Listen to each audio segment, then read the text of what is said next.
Om Namo Bhagavate Sri Ramanaya Namaskaram. Today I'm going to be talking about, last time I was talking about some verses concerning grace, and today I'll continue with that, the same chapter. That is, the last verse I talked about last time was verse 966.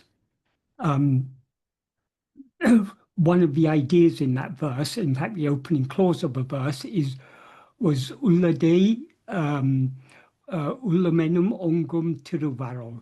That means Ulladu. Ullade is Ulladu, means Ulladu alone. Ulladu means what is. What is alone is divine grace. In other words, what actually exists, that is divine grace. And he goes on to say that since that is ever flourishing in our heart as we are, or I am. And when such is the case, the blame for not being gracious cannot be put on God, because God makes himself ever available by shining in our heart as I. So the one who is ungracious is the jiva, namely ourselves. We are ungracious to God because he is making himself so easily available to us by shining in our heart as our own being, I am. But we are always neglecting him and allowing our attention to rush outwards after other things. So we are the ones who are ungracious. So as I say, the opening idea of the verse is that Ulladu alone is grace. Likewise, in this verse, that was 966. In 967, the central idea is that Sat-Chit is grace. Sat-Chit means being awareness. That means the same as Ulladu. That is, Ulladu is Sat, and Sat is awareness, so being awareness. So the basic meaning of 967 is being awareness, or Sat-Chit, which shines abundantly in dissolution, awareness having become inward-facing, and ego having subsided, alone is the grace of God, who is Atman, who appears as Guru, himself abiding as what transcends the mind, being devoid of distinguishing features and qualities. That's the basic meaning, but to get to understand a little bit more, my explanatory paraphrase is Sat-Chit, being awareness, which shines abundantly without any limit in the state of dissolution in which awareness, or the mind, has become inward-facing and ego has thereby subsided, alone is the grace of God. So the main thing is Sat-Chit is the grace of God, and Sat-Chit shines abundantly in the state of dissolution in which the mind has become inward-facing and ego has thereby subsided. So that state of being in which we don't rise as ego, in that state of being in which we don't rise as ego, what shines is Sat-Chit, and that Sat-Chit alone is the grace of God. And God, and then he adds to that, God is, he says, who is Atman? That is, Atman means, in this context, means Atma-swarupa, ourself as we actually are. Who appears as Guru, that is our own self, our own being, is what appears outwardly in the form of Guru. Though he transcends the mind, and though he is devoid of kuri here means distinguishing features or adjuncts, and guna means qualities. So he's beyond, he's nirguna, he's beyond all qualities, he's nirupadika, beyond all adjuncts, but beyond all limitations. Though it is so, he graciously appears outwardly in the form of Guru. So one of the central ideas here is that Sat-Chit is grace, and is the grace of God, and God is nothing but Atman, and it's Atman but appears as Guru. So in effect, what he's saying here is that Sat Chit is grace, is God, is Atman, is Guru.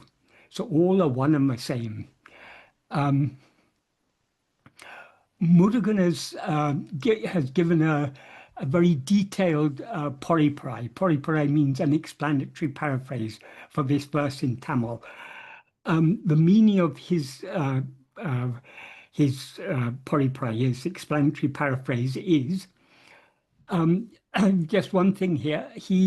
Whereas in the verse, the term used is Satchit, being awareness. In his explanatory paraphrase, Murugan elaborates upon that by saying Unmai Vilakam. Unmai Vilakam can mean the real light or the light of reality. That is Satchit.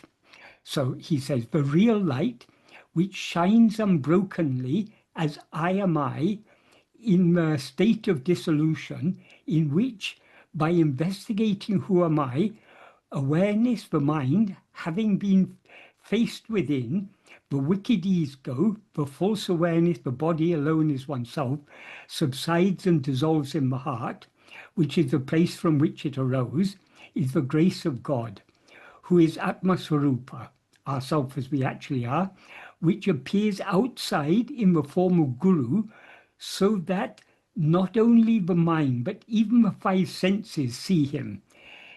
Though he himself, there's no though there, but it's implied, he himself shining, devoid of upadhi. Upadhi means limiting adjuncts, and guna, qualities, standing beyond the mind awareness, yet taking on both of those. Murugan puts things very tersely. When he said both of those, he's referring to the upadhi and the guna, the limiting adjuncts and qualities. So though Guru is beyond the mind and therefore devoid of upadhis and guna, he takes on both. In other words, he appears in name and form by his pure maya for the sake of devotees. So Bhagavan has appeared in name and form, taking on the appearance of adjuncts and qualities. He has done so by his pure maya. Maya here means Maya and grace are essentially the same. So it's by his grace that for our sake, that he has taken on these qualities. But because rather than saying by his pure grace, he said by his pure maya, because he takes on the upadhi and guna, which are properties of maya, not the natural properties of grace. So he uses maya to do his work of grace, we can say, because he takes on these maya qualities, maya upadhis, in order to remove our upadhi and guna, because we mistake ourselves to be a set of upadhis. Upadhis means limiting adjuncts. We take ourselves to be a person. Because we take ourselves to be a person, he appears as if he's a person in order to remove our false awareness, I am this person, I am this body. So this is a very, there's so much meaning packed in this verse, and Murugan draws out that meaning. Sadhu Om's poriparai, explanatory paraphrase, is essentially the same as Murugan's, but Sadhu Om has somewhat simplified it in order, he simplified the way it's expressed in Tamil and made it a little bit more explicit what Murugan is implying. So the meaning of Sadhu Om's poriparai, the real light, he uses the same term, but Murugan uses, Unmai Vilakam, but then he clarifies it in brackets, using some Tamil words, Urupunavu, which is the same as Satchit, Mayarivu, which is the real awareness. So that the real light means the being awareness or real knowledge, real awareness, which shines unbrokenly as I am I in the state of dissolution in which ego, the false awareness, the body alone is I, subsides and dissolves, awareness, the mind, having been faced within by investigating who am I, is the divine grace of God, who is our Atma-swarupa, ourself as we actually are, which comes and appears outside in the form of Guru, who himself stands beyond the mind, transcending kuri, distinguishing features or adjuncts, and guna, qualities, yet who, by his pure maya, combines with kuri and guna, the distinguishing features and qualities, because of the compassion he has for mature devotees wishing to save them. So with the intent to save the mature devotees, he had taken on these qualities, these limiting adjuncts, in order to save them. And then Sadhu Om adds a note. The meaning of his note is, in this verse, it is clearly taught that Atman alone is Guru, Atman alone is God, Atman alone is grace. That is, since it is taught that, although it is devoid of kuri, distinguishing features or adjuncts, and guna, qualities, Atman, which is God, graciously appears in the form of Guru, taking on kuri and gunam because of the abundant grace he has for devotees. It is to be understood that these four, Atman, God, Guru, and grace, are one and the same. And they are, and that's what, much as Sadhu Om puts in the explanation, it is also clear in the verse, but what they actually are is Satchit, the fundamental being awareness, that is the pure being, pure awareness that we actually are. Then in the next verse, verse 968, the literal meaning of the verse is the eye of true devotees who have seen the beauty of grace will shine as the beauty of the sublime substance. Ego, which is the unreal awareness, non-awareness not, which gives mental confusion, the nature of delusion, will perish in the heart without rising. It's very, the ideas are expressed in a very compact way, but the implication is the aham. Aham is in Tamil. Aham is both the Sanskrit first-person pronoun I, and it also is a separate word in Tamil that means heart or mind or what is inside. So the aham, the I or heart or mind of true devotees who have seen he uses, there's one word that is used 3 times in this verse. It's vannam. Vannam, depending on the context, can mean beauty, it can mean nature, it can mean form.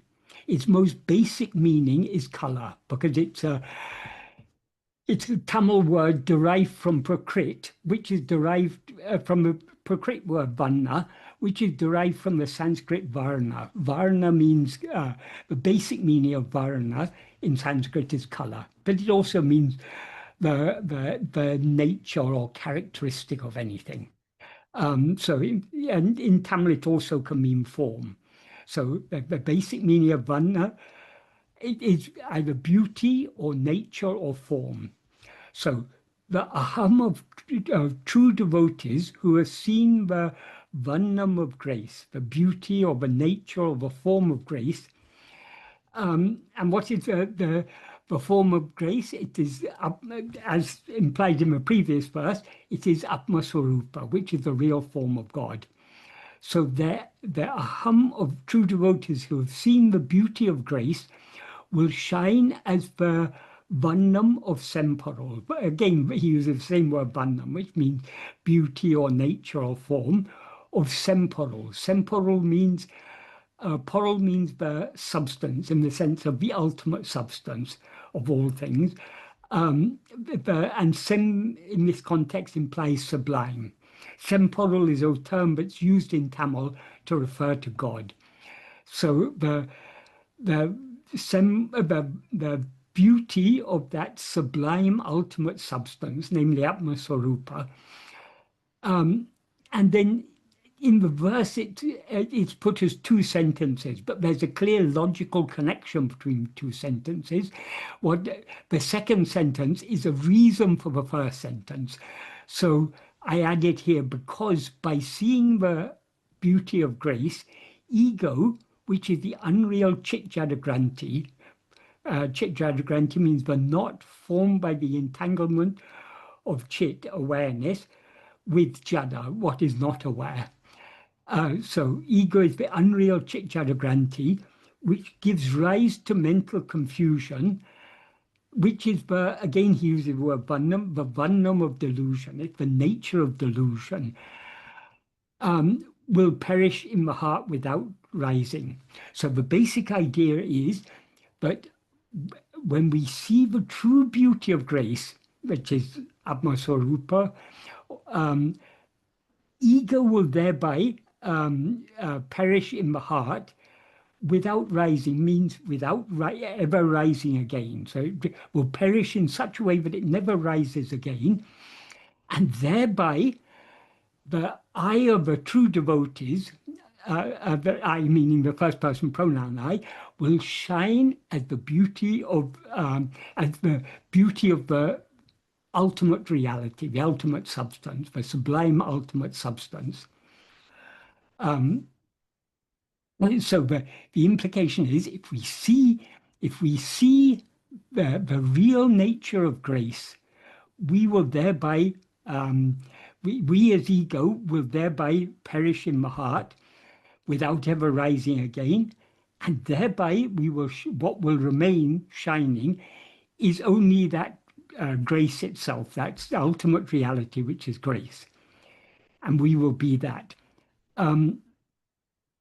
Sadhu Om has Sadhu Om's the explanatory paraphrase of this is the mind of true devotees who have seen the Sadguru, who is said in the previous verse, who, as said in the previous verse, is the beautiful form of grace that comes and appears. That's one way of interpreting it, or who have known within themselves by vichara that the form of grace is just Atman, will shine as the very form of that real substance because of ego, which is Chitjadagranti, which creates mental confusion, which is a form of delusion, because of ego perishing in the heart without rising again. And then he gives an explanation in the verse, the phrase, Arul Vannam Kanda Mayamba, which means true devotees who have seen the Vannam, the beauty, nature, or form of grace, may be taken to imply either true devotees who have seen the Sadguru, who is the embodiment of grace, as explained in the previous verse, or true devotees who by self-investigation have known the real form of grace to be Atma-swarupa. So those are the two verses I wanted to talk about today. My explanation of that, is it clear, or does anyone have any questions they want to ask about this?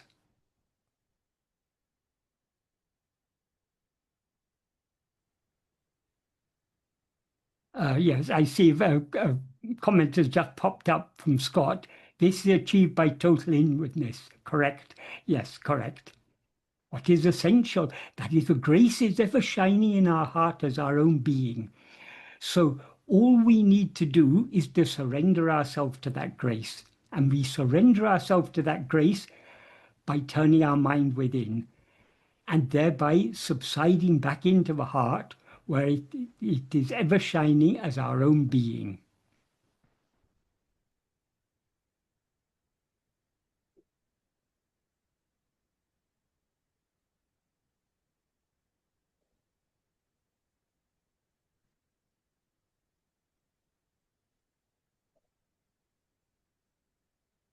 And even the love to turn within comes only from that grace.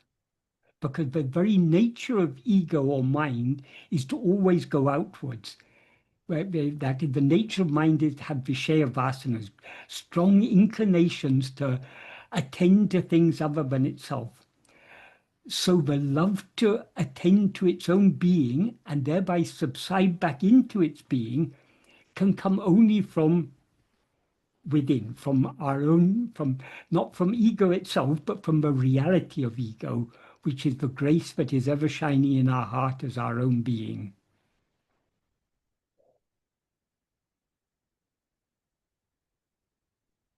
There's another question from Scott and from Sanjay.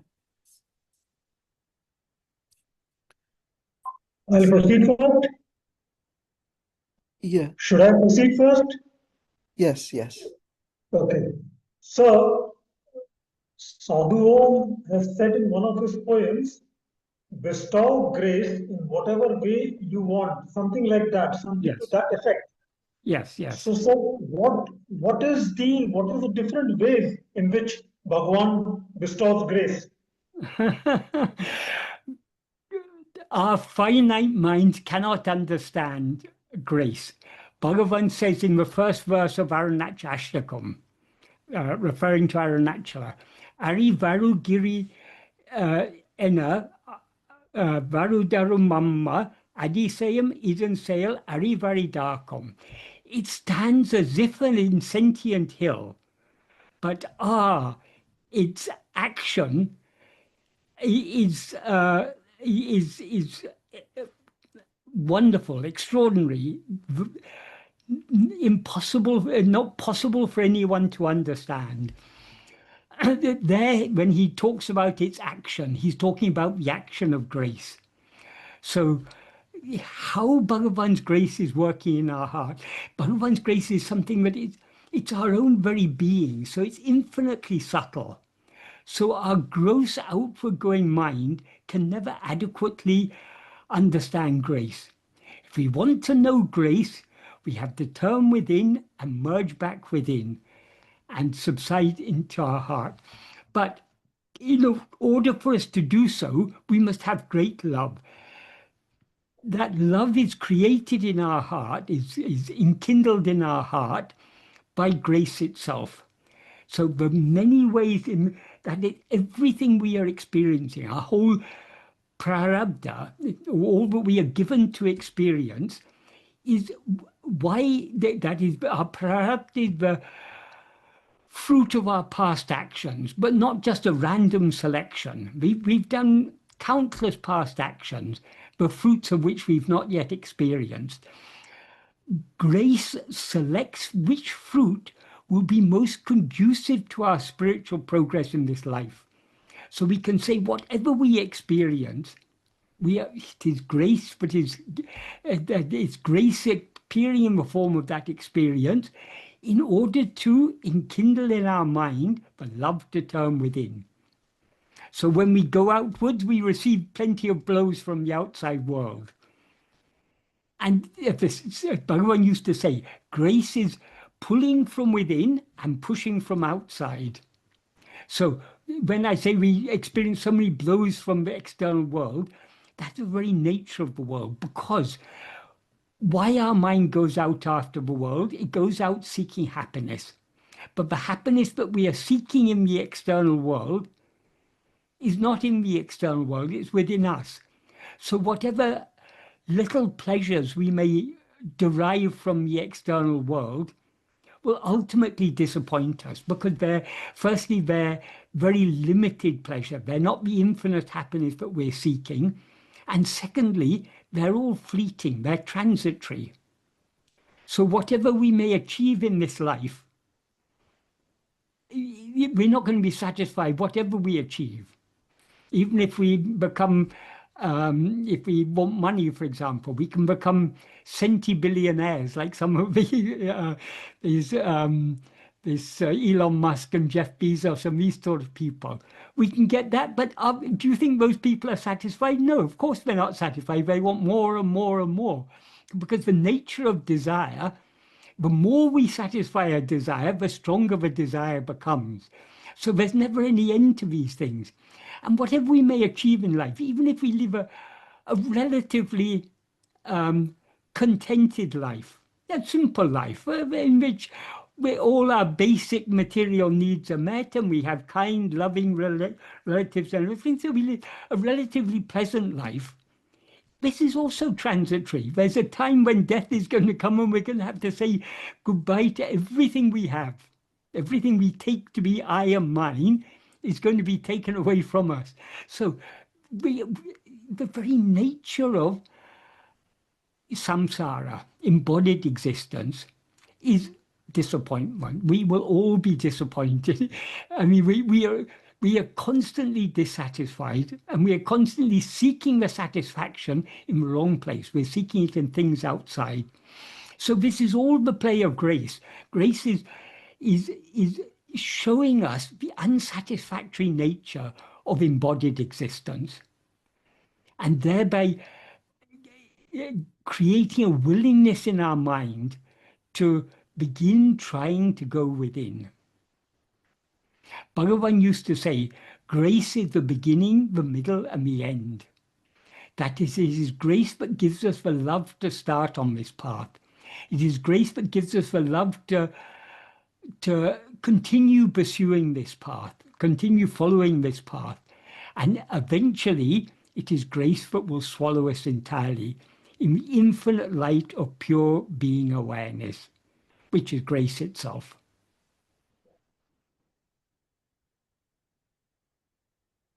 Thank you. Thank you, sir. Yes. So that's why this basic prayer, thy will be done. This is, I mean, Bhagavan has sung it, your will is my will. That is happiness for me, in verse 2 of Arunachal Patikam. In verse 7 of Arunachal Navamanimalai, Ennam meduvo adu sevai. Whatever be your intention, do that. Kanneyundran Karalineo Kadal Peruke Taruvaye. Just give me a flood of love for your pair of feet. Thank you, sir. Right. Scott, did you want to ask that question? No, which you sent to everybody? So my question is, if my awareness as a jiva, as an individual with a small a, is essentially, must be also awareness with a capital A, the transcendent awareness, Yeah. because all we have is now. Mm. And there's only one, there can only be one awareness, one reality. Why can't we hear others' thoughts? It seems that if there was one awareness, even if thoughts were not real, I'm aware of thoughts, but we cannot communicate without speaking. So this is something that confuses me. If you could explain. Okay. Yes, there is only one awareness. The real nature of that awareness is what Bhagavan called Sutatra Arivu. That essentially means intransitive awareness. That means awareness that is not aware of any objects. In other words, awareness that is aware of nothing other than itself. That is what is also called Suddha Chaitanya, pure awareness. So the real nature of awareness alone exists. There's nothing other than awareness. So awareness knows nothing other than itself. The awareness that we are now experiencing is ego, which is which Bhagavan described as Sutarivu. That means transitive awareness. Transitive awareness means object knowing awareness. This is what in Sanskrit is called Chidabhasa. Chidabhasa is often translated as the reflection of awareness. Abhasa means, the basic meaning of abhasa is a likeness or a semblance. So because if you look in a mirror, what you see is not your face, you see a likeness of your face. That's a reflection. So in that sense, it's a reflection. But people when it's translated as reflection, reflected awareness, people take that too literally. It's described as a reflective awareness just for explanatory purposes. For instance, an analogy that is often used is the sun and the moon. The sun is shining by its own light. That's the original awareness. The moon is only a reflected light. It's reflecting the sunlight. So that is the mind awareness. But this is just an analogy. But awareness is not an object. Objects can be reflected. We can get a reflection of an object. But awareness is not, awareness cannot literally be reflected.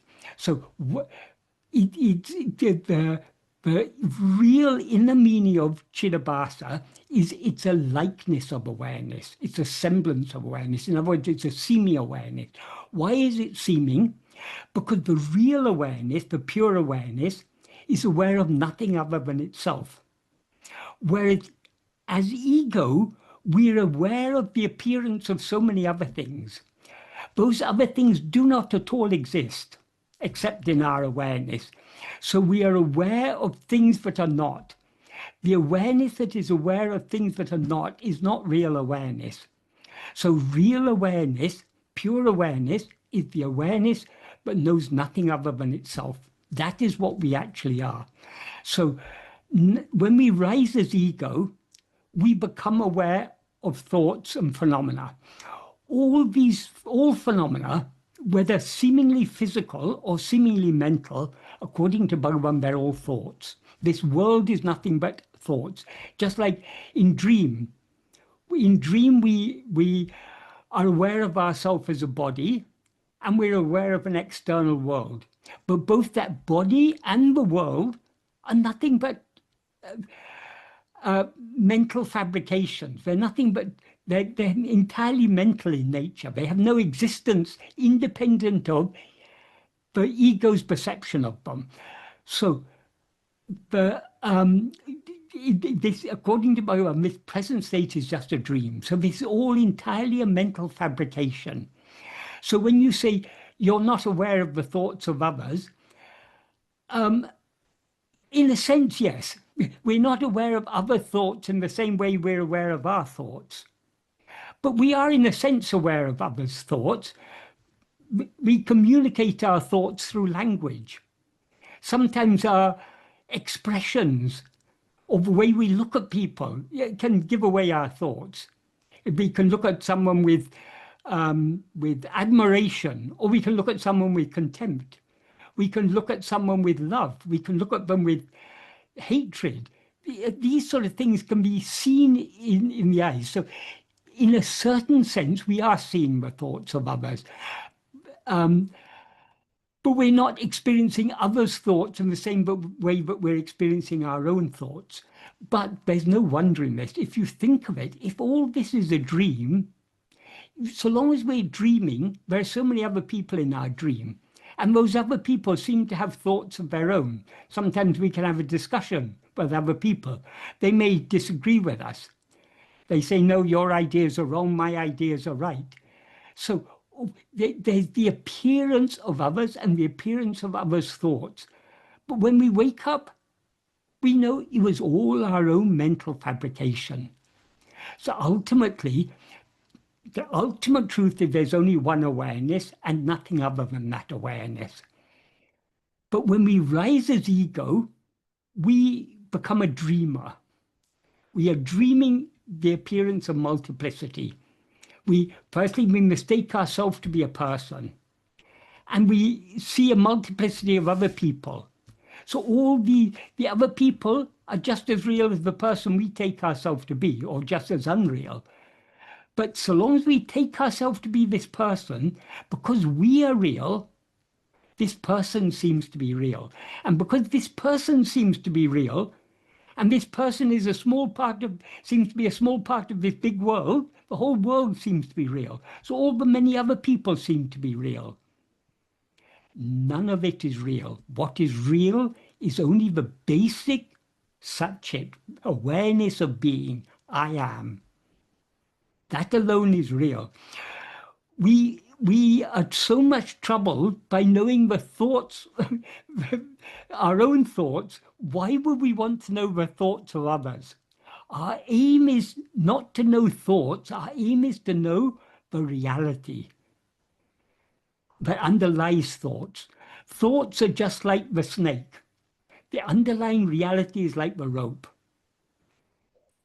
We want to be free of mistaken. We want to be free of multiplicity. So long as we experience multiplicity, we are dissatisfied. Because where there's multiplicity, we seem to be one among those multiple things. Therefore, we are limited. Therefore, we as a limited being, we cannot experience the unlimited happiness that we're all seeking. So if we want to be free of limitations, we need to be free of multiplicity.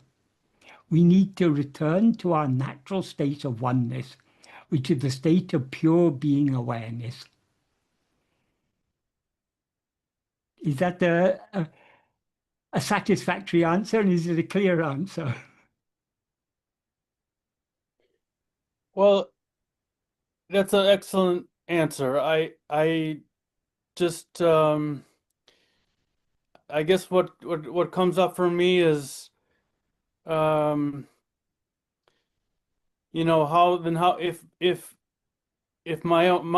my thoughts, or if these thoughts are within my own awareness, how is my small awareness connected to the larger awareness? Or when I'm meditating and I'm free from thoughts, is that awareness the awareness with a capital A? Am I experiencing that, or have I not ever experienced that? We are always experiencing that. Even when we're experiencing thoughts, who is experiencing them? I am. That fundamental awareness, I am, that is the real awareness. Awareness of anything other than I am, other than our being, is a false awareness. So the truth is, we are always the one real awareness. But because we mistake ourselves to be Scott or Michael or whoever, Scott is the name of a body, a person. Michael is the name of another person. So long as we mistake ourselves to be a person, we have imposed upon ourselves so many limitations. And so all we see is limited things. All we see is names and forms. None of these are real. Even our own thoughts are unreal. So what about the thoughts of others? They're all unreal. So why would we want to know more unreal things? We are already burdened with our knowledge of unreal things. What we need to seek is knowledge of the reality. And the reality is our own fundamental awareness, I am. So the difference between what you call awareness with a big A and awareness with a small a, essentially they're the same awareness. But the awareness with a big A, a real awareness, is devoid of any limitations of any kind whatsoever. Whereas the small awareness, ego, is that same infinite awareness taking on seeming limitations. But the limitations are never real. What is real is only the underlying awareness. So And Michael, I am is the real awareness. I am Scott, and I am knowing so many things is the false awareness. And Michael, this awareness with a big A is also what is called Brahman, right? Yes, yes. And yes. so, and Brahman is nothing but I am. Aham Brahmasmi. I am Brahman. Tattvamasi. You are that. so That is what we actually are. Brahman is space-like, but is also beyond space. Is that correct? Absolutely, yes. It's sometimes described as Chidakasa, the space of awareness. But it's beyond space because the physical space, the Buddhakasha as it's called, is contained within the mind space. That is, this universe is so vast, so many billions of light years across. And the space is so vast and the time is so vast. But all these things, the Big Bang, creation, whatever our beliefs about the origin of the world, whatever our beliefs about the extent of the universe or whatever, these are all within our own mind. They have no existence independent of the mind. So it is said the whole Buddhakasha, physical space, is contained within the Manakasha, the mental space. And the mental space is contained within the infinite space of pure awareness. Is it possible for one to transcend the you said Manakasha? Yes, the mind In space. the mind space, or through hearing an echo, then an echo being revealing the falseness of space. Yes, but all these space is false, echoes are false, everything is false. The only thing that is real is I am, the fundamental awareness of our being. So long as we are looking outwards, so long as we are aware of echoes or any other phenomena, of any kind whatsoever, so long as we're aware of time or space or anything, we have imposed upon ourselves limitations. The truth is that we always transcend the physical space and mental space, because we are nothing but the infinite space of pure awareness. But we seem to be bound. So long as we take ourselves to be this body, we're a tiny little speck in this infinite physical space, and occupying a tiny segment in time, in immeasurable time. We don't know how long time. We seem to be so small, but all these things are contained within our mind. But even mind seems to be limited within time and space. My mind is here, your mind is there, because mind and body are intimately linked. Because mind is that awareness that is aware of itself as I am this body. So we need to go beyond all these limitations. How to go beyond the limitations? Simply by knowing ourselves as we actually are. And knowing ourselves as we actually are means being as we actually are. So long as we know multiplicity, so long as we know anything other than ourselves, we have limited ourselves. So we who know the otherness are ego. To know ourselves as we actually are, we need to turn our attention back towards ourself alone, and thereby subside back into our own being, and to remain as we always eternally actually are. Thank you, Michael. Right. Well, this is all thanks to Bhagavan, because I'm just pointing out what Bhagavan has taught us, which is so simple, essentially. If we understand it correctly, it's so simple. But it goes against everything that we are accustomed to believing.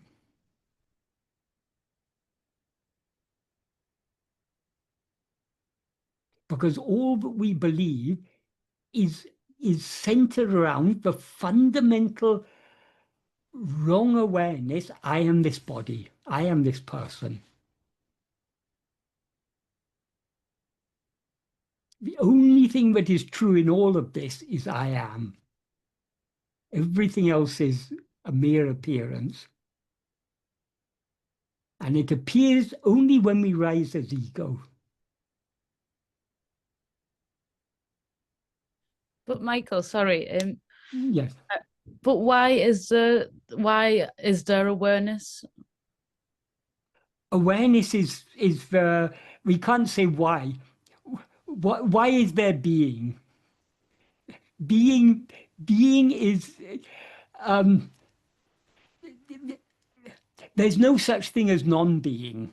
There can't be anything as non-being, because what is not being is not. So it doesn't exist. So being is the very nature of, being is the ultimate brute fact. And the nature of being is to be aware of its own being, to be aware of itself. So the fundamental reality is Sat Chit, being awareness. The problem is, now instead of just being aware of ourselves as just Sat Chit, we're aware of ourselves as I am this person. I am Naomi, I am Michael, I am whoever. That's the false awareness that we need to get rid of. And we can get rid of that false awareness by being aware of ourselves as we actually are. And to be aware of ourselves as we actually are, we need to attend to ourselves alone. Because when we attend to ourselves, we thereby subside and merge back into our being. Okay, so the questions of asking why is this world here, or like why are we here, Yeah. won't arise. But Bhagavan used to say, asking why is the wrong question. Asking how or why is the wrong question. Ask what or who. In other words, investigate what you actually are. Bhagavan, when people say, Bhagavan, why does ego rise? Bhagavan said, first find ego, bring it here, then we can find out why it arises. So no one has ever found ego, because as Bhagavan says, if we look for ego, there's no such thing, because what seems to be ego is actually just pure awareness. So just like if you look at the snake very carefully, you see, oh, it's just a rope, it was never a snake. If we look at ourselves very carefully, we will see that we are ever pure being awareness and we're never ego. So then the question of why did we rise as ego doesn't arise. But I mean, even not asking why do we rise as ego or about the world, but why is, okay, the whole thing about awareness. Why we rise as ego is the most basic why question. Because all other whys are whys that occur to us as ego. We don't ask, the question why doesn't occur to us in sleep, because there's no ego to ask the question. So all questions occur only to ego. If we find out the reality of ego, we'll find there's no such thing as ego. The reality of ego is just pure being awareness, which always remains as it is. Okay, so abiding and investigating who we are, then these questions won't arise. Exactly. All problems arise, as Bhagavan said, because of avichara, because of non-investigation. Because we've never truly investigated, we've never investigated deeply enough what we actually are. So is it sufficient if these thoughts come, then just ask, who is it coming to? And then it comes to me, and then just investigating who is this I? It's not even necessary to ask. We need to, Bhagavan didn't say ask to whom, he said investigate to whom. Investigate to whom means to turn our attention away from whatever appears back to ourself, the one to whom it appears. My question is related to what you said before, Michael, in the sense that Bhagavan appears, I don't know if I understood well, if what you meant when you read the scriptures of Bhagavan, you meant that he appears as an object in the external world, so that we can, so that ego can relate to that object and then find its true nature. Yes. Well,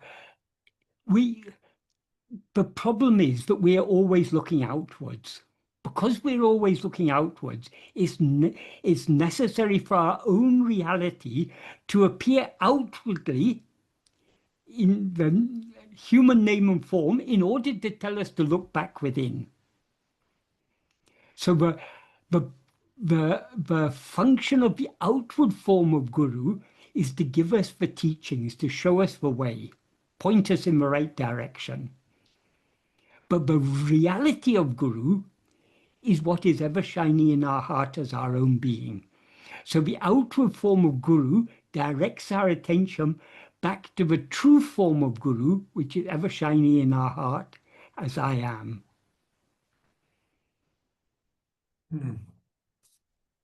Makes sense. Thank you. Yes, but there are various analogies that are given. One analogy that's given in the scripture, and Bhagavan also referred to this, is like if you want to capture a deer, you use a tame deer to capture a wild deer, or you use a tame elephant to capture a wild elephant. So the Guru is like the tame deer or the tame elephant, but comes here to catch all these wild elephants, namely ourselves. That's one analogy. Another analogy that Bhagavan used to give is the lion that appears in the dream of an elephant. The one thing elephants are terrified of is lions. So if a lion dreams of an elephant, the shock of seeing an elephant will cause it to wake up. So Guru is like the lion that appears in the dream of the elephant. The lion that appears in the dream of the elephant is not real, but it brings about a real awakening.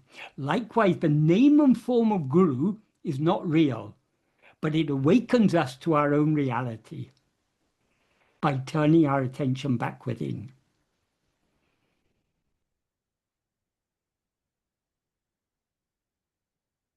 Thank you.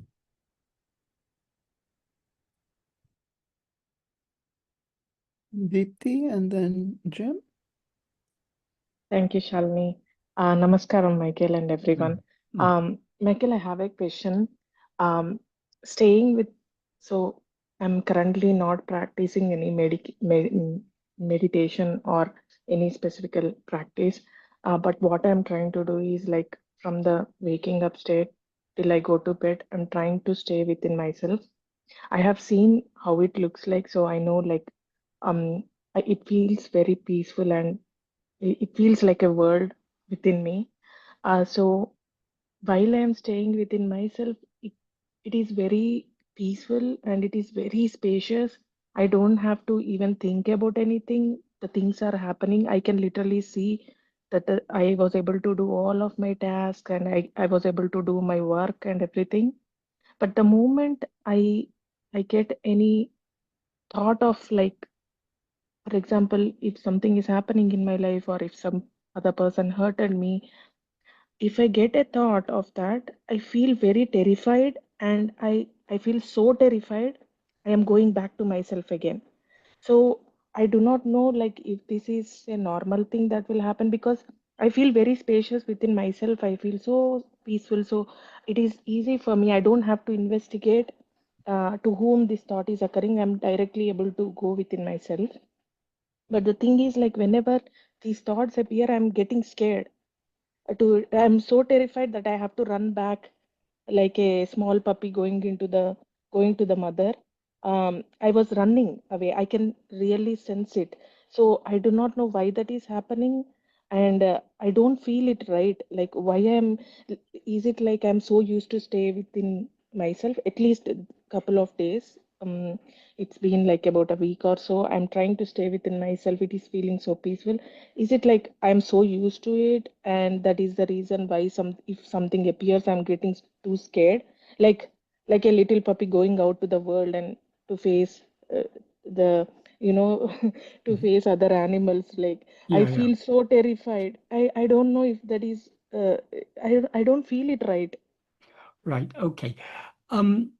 It's very difficult to say from any description, but one thing we have to be careful of, we need to distinguish um,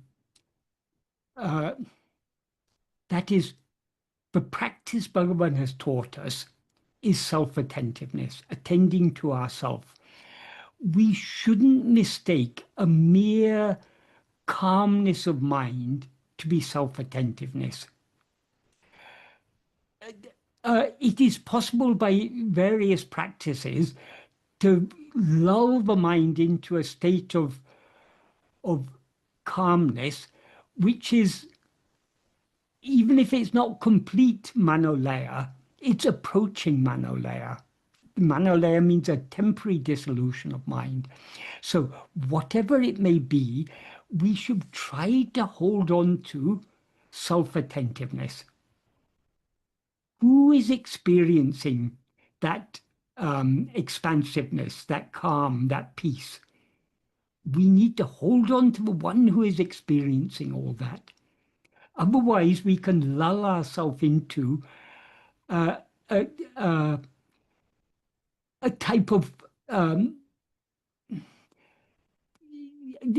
that is, but people who practice a lot of meditation can go into a very calm inner state, but that is not of itself self-attentiveness. That is, we can just go into a very calm, peaceful, pleasant state. But that's not our aim. Our aim is to know who am I. And to know what we actually are, we need to attend to ourselves. We need to put it metaphorically, we need to look at ourselves very carefully. So we need to be sure that our attention is being directed back towards ourselves. Otherwise, we're just lulling ourselves into a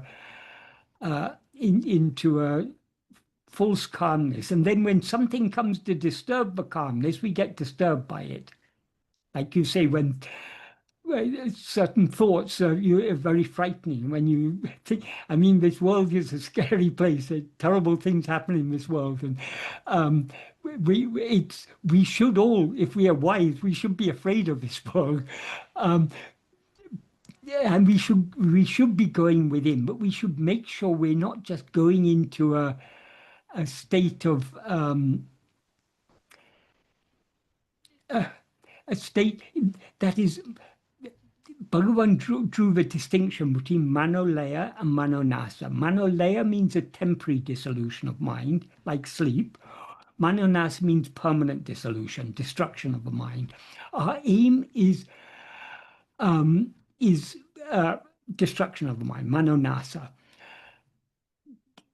The type of people who are able to go into a very calm state through meditation or through other practices, or maybe even just the ability is inherited from previous lives. I mean, it may be just a continuation of what we've been practicing in previous lives, but that is not the mere calmness.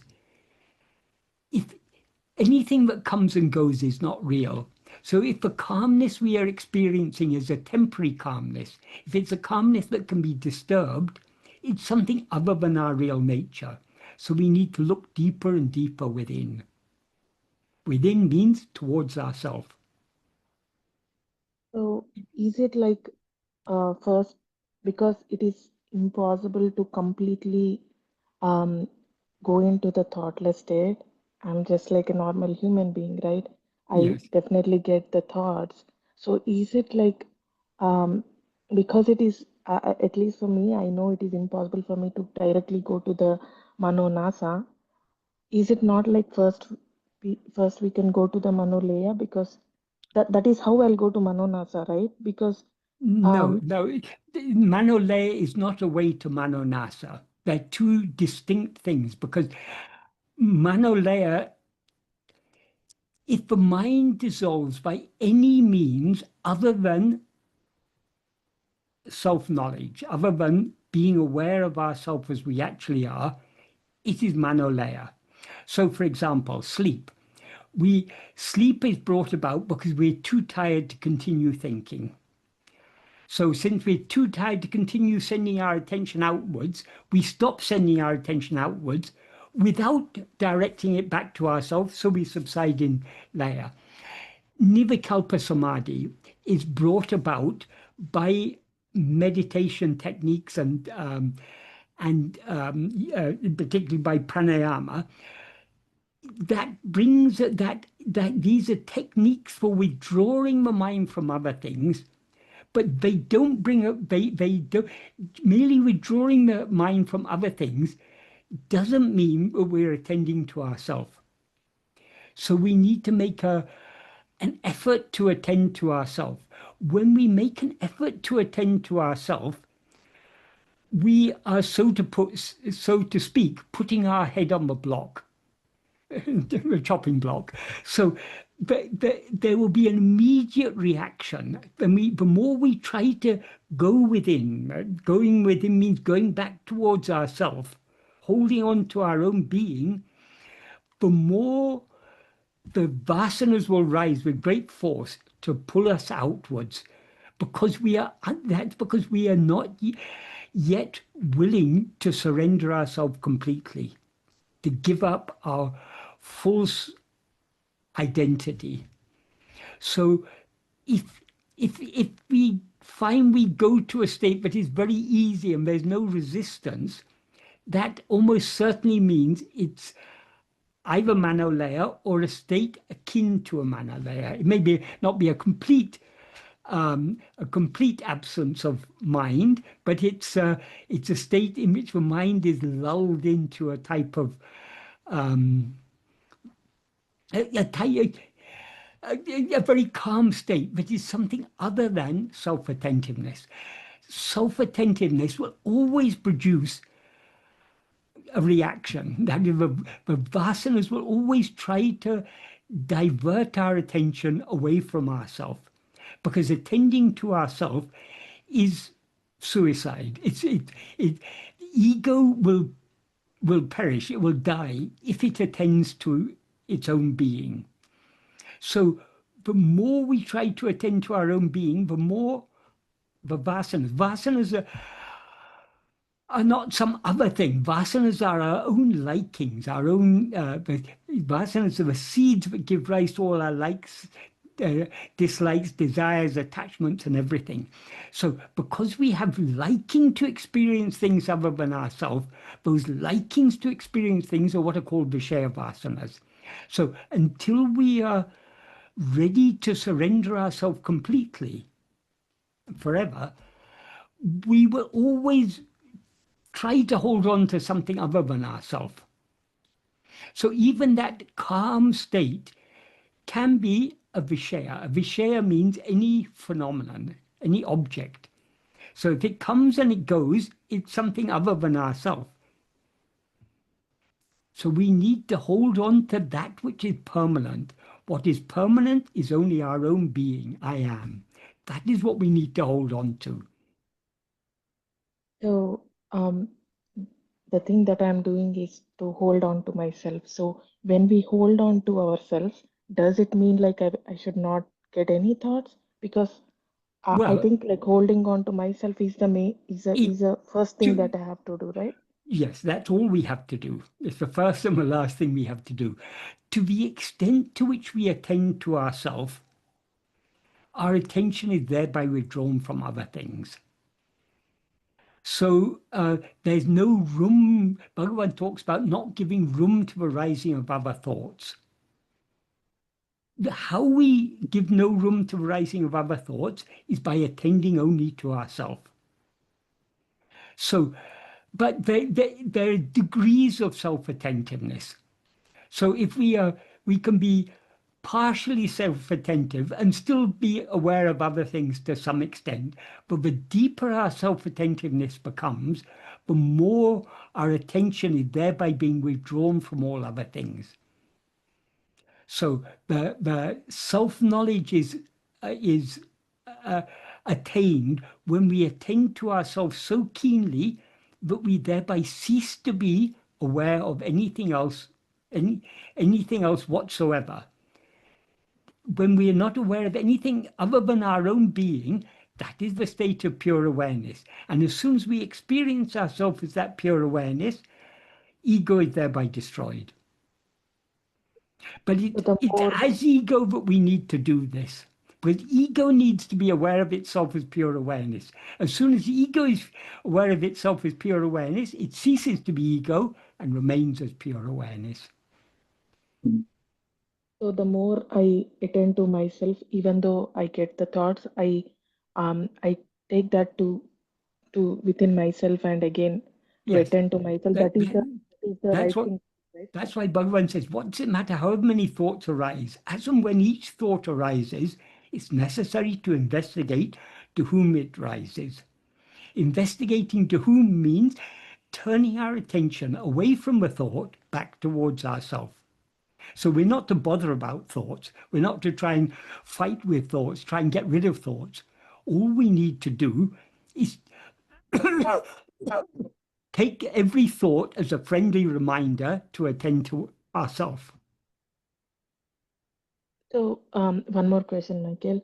Yeah. While I was doing this, right, attending to myself all day long, Mm. I have to work. I'm a software engineer. I have to work. So somewhat at least for my work related, I have to go outside of myself to do the programming because I need to put put my brain into it, right? Yeah. So and also I need to take care of my kids if they have any issues. I need to resolve their issues. Yeah. All of those things. If mind is not involved, how do those things happen? At first, it seems that we need to attend to all these things. But as we go deeper and deeper into the practice, it becomes clear that all these things are happening. They're happening as they're meant to happen. That is, as Bhagavan says, according to the prarabdha of each one, or not even according to, in accordance with the prarabdha of each one, he who is for that, meaning God or Guru, being there, meaning being in each place, being in the heart of each of us, Atma-vichara, will make us act. So whatever we need to do, whatever we ought to do, we will be made to do. But the we who is made to do is not us. It's the instruments of action. That is, thinking is done by the mind. Speaking is done by the speech. Bodily actions are done by the body. If we hold on to self-attentiveness, these instruments will go on acting as they're made to act by God in accordance with our prarabdha.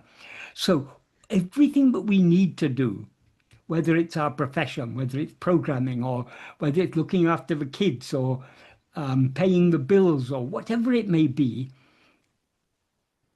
it's all happening in accordance with the divine will. So if we go deep in this practice, it will become more and more clear to us that actually our rising to do anything is not necessary, because whatever needs to be done will be made to happen as it's meant to happen. And Bhagavan also says in the 13th paragraph of Nana, when one Parameshwara Shakti is driving all karyas, why should we, instead of yielding ourselves to it, be constantly thinking is necessary to do like this, is necessary to do like that? That everything will happen as it's meant to happen if we hold on to self-attentiveness and thereby subside back into the heart. That is so beautiful, Michael. Yeah. Really, really Yeah. thankful because But these were the that will questions. become clear. It's easy to understand this. It will become really clear to us only to the extent to which we put it into practice. Till Yeah. then, it will seem that we have to do things. Yeah, this is But really helpful, yeah, Michael. Yep. but it's also helpful to see. But whatever that is, why we say we have to. Why do we think we have to do these things? Because we are so identified with this body and mind. But any actions of the body, I am sitting, I am talking, I am thinking. This identification. But these things are not actually I. What if we hold on to the I, all these things will go on as they're meant to go on. We will subside back into the heart. Without that's how we separate ourselves from the doership. So long as we rise as ego, we take these instruments of action to be ourself. And so we think, I am acting, I am walking, I am talking, I am thinking. Thank you so much, Michael. And I This, would like to say, thank to you and to each one of you. I believe to like universe has made us to come to this path.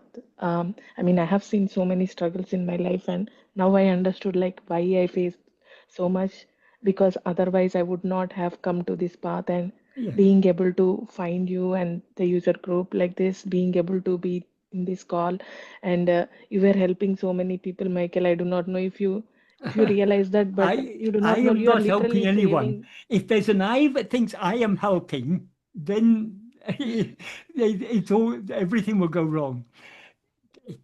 I mean to I say like don't know universe. how. I don't know how these things happen. It's all happening only by Bhagavan's grace. Yes, Because I'm just an ordinary person, just like anyone else. I'm not in a position. I'm not even helping myself. How can I help anyone else? So it's all only by Bhagavan's grace. By Bhagavan's grace, by Bhagavan's grace, you are here, and I am also here to Yes. be able to discuss Yes. this. And these satsang are really helpful, because the if we wanted to really practice, like though we try to stay within ourselves, we might have so many questions, and there should be a way for us to understand. Okay, I'm in the right path. I'm not going in the wrong way, right? Yeah. Uh, Yes. these are really helpful, and I'm really thankful for you and for Bhagavan. Bhagavan for helping Yeah. us. Bhagavan knows what help we need. Bhagavan is always doing his work inside. But what external help we need, Bhagavan knows and he provides it in some form or other. So it's all only his grace. Thank you so much. That's why Thank you I've so been much. talking about these verses on grace, because they're so, so important. I just wanted to ask Michael something to see if he can help me. It's a little bit linked, Shalini. It's a bridge to awareness that came out of discussion on grace and turning within, and something that's puzzled me a little bit. I think I know Michael's stance on this, but I wanted to ask him directly. We've often talked in the group about reality being, fundamental reality being the awareness of just I am without the adjuncts and pure being. And in one or two places in my life, I've had confusion. I used to read some of Nisargadatta's stuff, and it confused me because he talked about transcending even the I am, which really confused me. But even in a book that I like to read, the Tripura Rahasya, in chapter 15, there's a small section, and I'll read it out, and this confused me as well. I'll read the quote out. It says, "True experience of the self is the unawareness of even I am. Can the world persist after such unawareness?" So it's just got me slightly muddled, because my understanding from Michael and Bhagavan's teaching is the fundamental awareness of what actually is the I am, Yes. which isn't aware of anything else other than the I am without the adjunct. So I was just hoping maybe you could help clarify that for me, make sure I'm on the right track. Yes. Well, the thing is, works like Tripura Rahasya, this is not Bhagavan's teachings.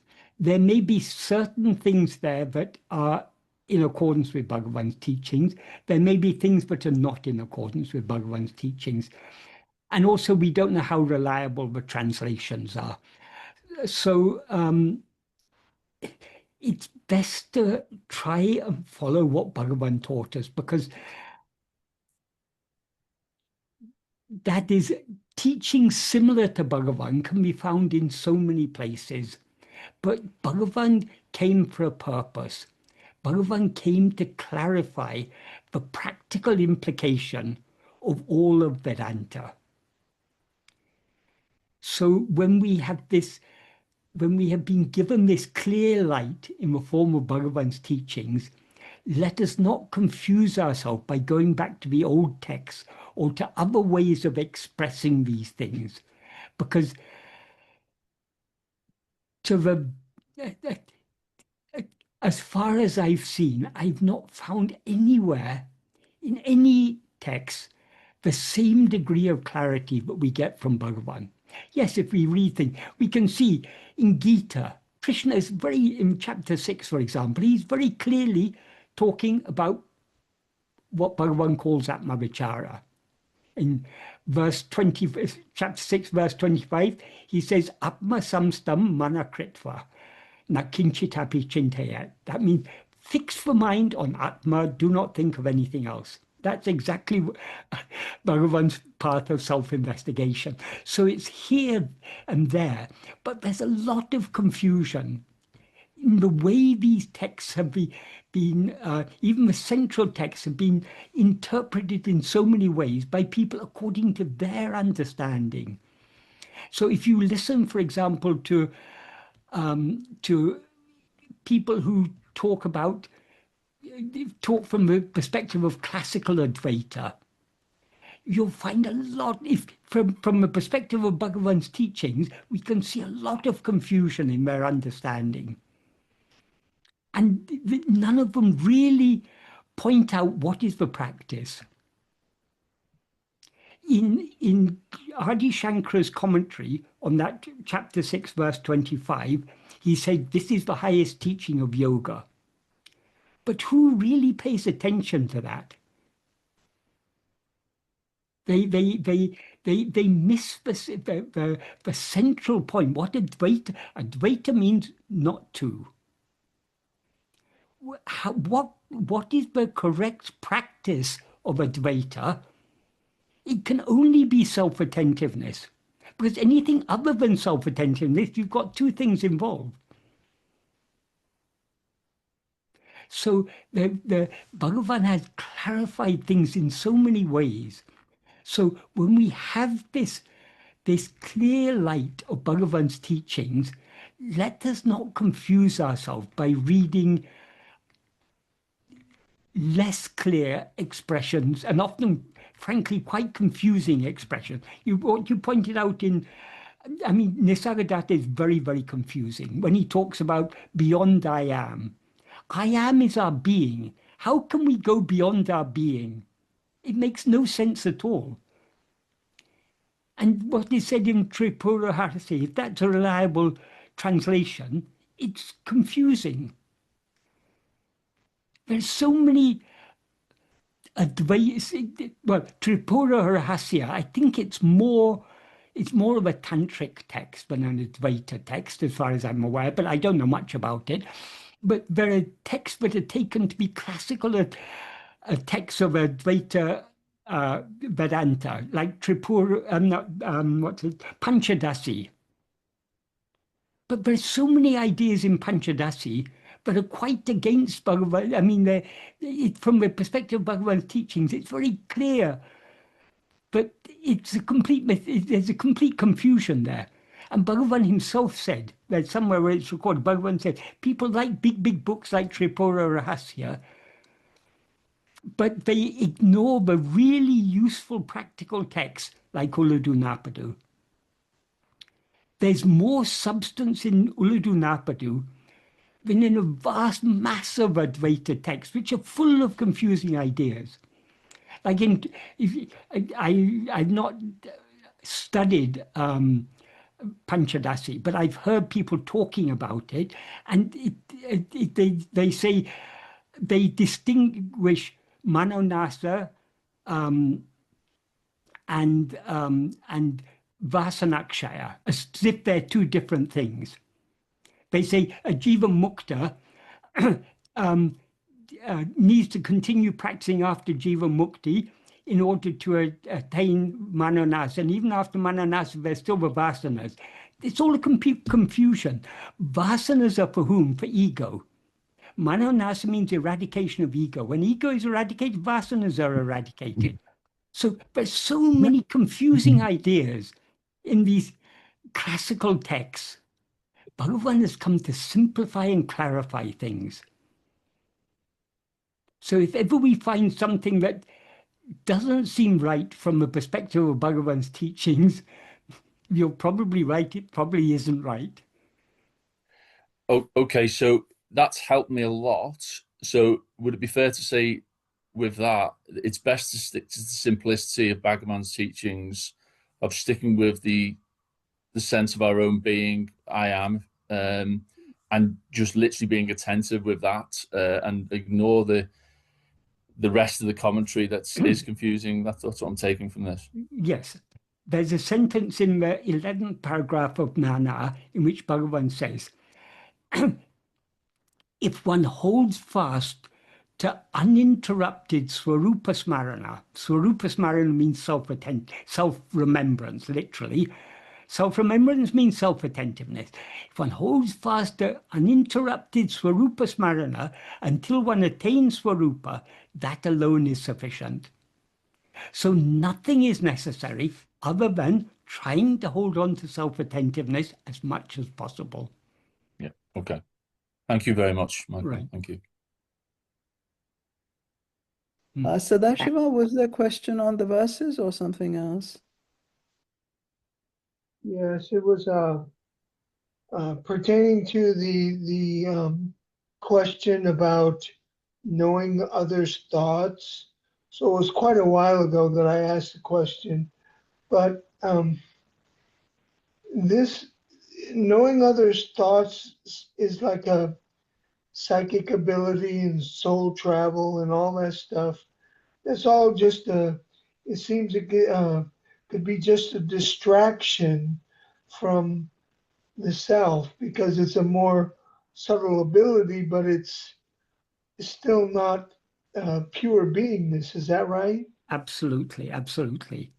That is to know the thoughts of others. That is what is called a siddhi. Bhagavan has said there are verses in Ulladunapadana where Bhagavan talks about this. He says, since chitta shanti, pacification of the mind, alone is liberation, and since these siddhis cannot be achieved without activity of the mind, they're going in two different directions. I can't remember exactly what he says there, but basically trying to know anything other than ourselves is what is called pravritti. Pravritti means going outwards. Bhagavan's path is the path of nivritti, withdrawing back within. So we don't need to know anything. Knowing our own thoughts trouble us enough. Who would want to know the thoughts of others?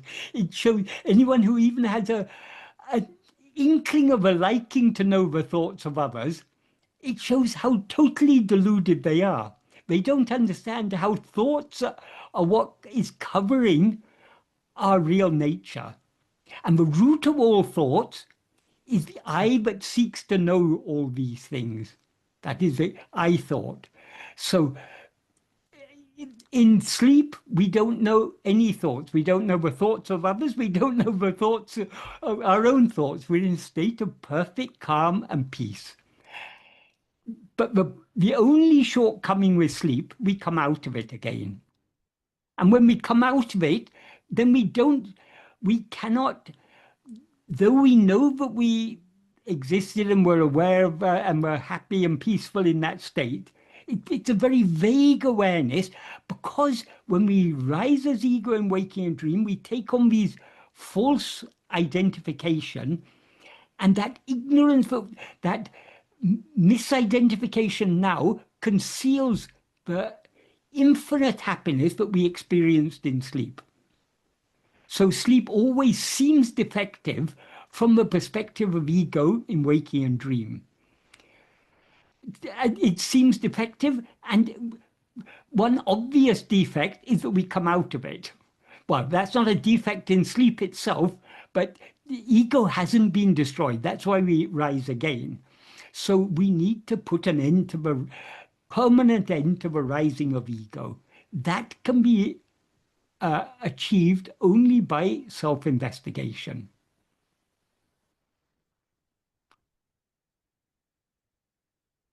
Trying to know anything. Bhagavan says in in Atma-vichara, what is the use of knowing all else without knowing oneself? And when one knows oneself, what else is there to know? So seeking to know anything other than ourselves is foolishness. Because ego, so long as ego survives, we will constantly be trying to know other things. We're curious to hear about the news, to hear about this, that. Our mind is constantly going outwards, but that's what we need to curb. We need to try to cultivate the interest to know who am I, cultivate the liking to subside back into a state of pure self-awareness by attending to ourself alone. Okay, thank you, Michael. Right. When Bhagavan says to trace the I thought back to its source, is this practice a matter of experience or is it a matter of understanding? I often hear you say that Ramana self-inquiry is the path of understanding. Does this mean that experience is irrelevant? If self-inquiry was purely cognitive, then experience would not matter much. It seems to me that a progressively quiet mind is key to self-inquiry, that being aware of being necessitates that the mind is less active and more quiet. I don't say Bhagavan's path of self-investigation is a path of understanding. It's much more than understanding. But understanding is necessary. That is, this is a very simple practice, attending to ourselves, but it's also a deep and subtle practice. So we need to clearly understand what the practice is and why we need to practice it. So understanding is a means, it's not the end. So if we haven't even understood what is meant by attending to ourselves, what is the self that we have to attend to, well, obviously we won't be able to investigate ourselves. So long as we take ourselves to be the body or the mind or any phenomenon of any kind whatsoever, if we're asked to attend to ourselves, we'll be attending to a wrong thing. We'll be attending to something other than ourselves. So there needs to be, we need to understand Bhagavan's teachings correctly in order to put his teachings into practice correctly. So understanding is necessary, but it's only a means, it's not the end. The practice is turning our attention back to ourselves. We can say Bhagavan's path is a path of clarity. That is, what we are seeking is a clear awareness of ourself, of what we actually are, of ourself as we actually are. So the ultimate goal is infinite clarity. Clarity begins with, first there must be a clear understanding. We must have a clear conceptual understanding in order to know which direction we go in. But that's only the very beginning. Then we need to put this into practice by turning our attention within. When we're turning our attention within, that means turning our attention back to the fundamental awareness I am, which is the original awareness. It's the original light, we can say. It's a light of pure awareness. So the more we attend to ourselves, to our own being, to this fundamental awareness I am, the more the mind is thereby purified and clarified. That is, the more we attend to ourselves, the more we are immersing ourselves in the clarity of our own being. So we can say this is a path of ever deepening clarity. The more we go in, the more we attend to ourselves, the more we immerse ourselves in that clarity. And that fresh clarity that we get, that we experience, to the extent to which we attend to ourselves, is what Bhagavan called spuripu or sporana. Sporana in the context of Bhagavan teaching, means the clarity of the fresh clarity of self-awareness that we get to the extent to which we attend to ourselves. So we are seeking clarity, we are seeking infinite clarity, and that clarity is our own real nature. So we experience that clarity to the extent to which we attend to ourselves.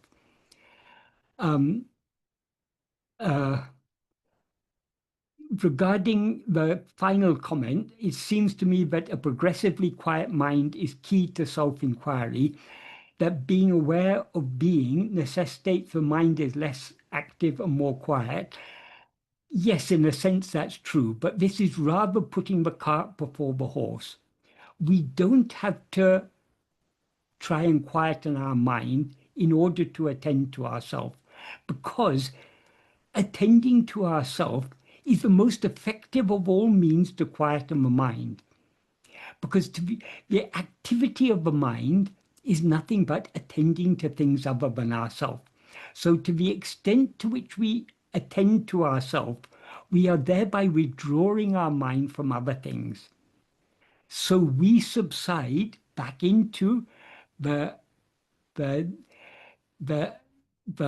calmness, the infinite calmness, the infinite peace of our own being. So the mind is quietened to the extent to which we attend to ourselves. If we set out to try and quieten the mind in order to attend to ourselves, it's an unnecessary roundabout way of going to things. Like some people think, if I do one technique for quietening the mind is pranayama, controlling the breath, or even merely just watching the breath. That will help to quieten the mind. But that involves attending to something other than ourselves. So why to attend to something other than ourselves in order to attend to ourselves?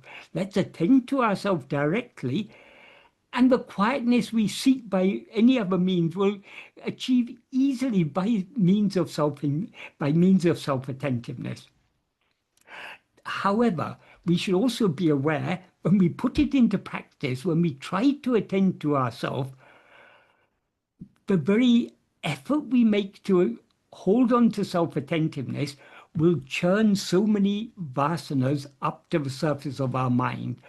So the more we try to hold on to self-attentiveness, the more there'll be an internal resistance, because by attending to ourselves, we are subsiding back into the infinite clarity of our own being.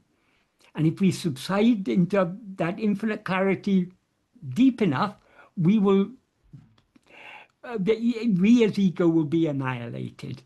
So there's, so long as we have Vishaya vasanas, that inclination to experience anything other than ourselves, those Vishaya vasanas will rise with more and more force to the extent to which we attend to ourselves. So this path of self-inquiry is never a plain sailing. But if we hold on to the self-attentiveness, the mind will remain calm. If we get distracted by any of the Vishaya vasanas, then the mind becomes active. So the key to keeping the mind quiet is to hold on to self-attentiveness and not allow oneself to be distracted by whatever vasanas may arise, whatever inclination to attend to other things may arise. We should hold on to self-attentiveness as much as we can. Of course, we in practice will be often failing. We hold on to self-attentiveness for a few moments, and then again we get carried away by the strong inclination to think about other things, to attend to other things. We then have to again bring our attention back. If we persevere in practicing in this manner, as Bhagavan says in the 6th paragraph of Nana, by practicing and practicing in this manner, the strength of the mind to abide in its source, in its birthplace, will increase. So this practice requires persistence, and there will always be resistance until we surrender ourselves completely to and merge forever back into our source. We will be constantly resisting this. This is just the nature of the practice. But just because there's resistance doesn't mean we should give up. The only way to succeed is, however many times our mind gets drawn outwards under the sway of its vasanas, we need to pull it, we need to turn it back within. I hope that's an adequate answer to that question. Oh, one other thing about experience. Yes, this part we can say it's a matter of experience in the sense that we are seeking a clarity of awareness. But it's an experience unlike any other experience, because other experience is there's an experiencer and something that is experienced. Right? You've got two things. You've got the subject and the object, and some means of experiencing it. That's what's called a triputi. Whereas in this part, what is to be experienced is the reality of the experiencer itself.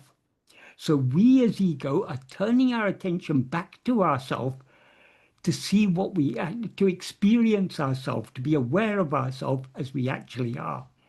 So in a certain sense, it is a matter of experience, but it's experience in a completely different sense to the sense in which we usually use the term experience. It's not an experience of anything new, anything other than ourselves. It's experience of what is ever shining, namely our own being awareness, I am.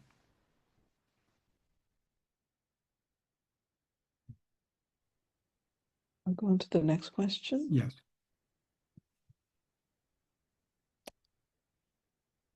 Question is, I was reading Revelation, in quotation marks, and the commentary by Lakshman Sharma.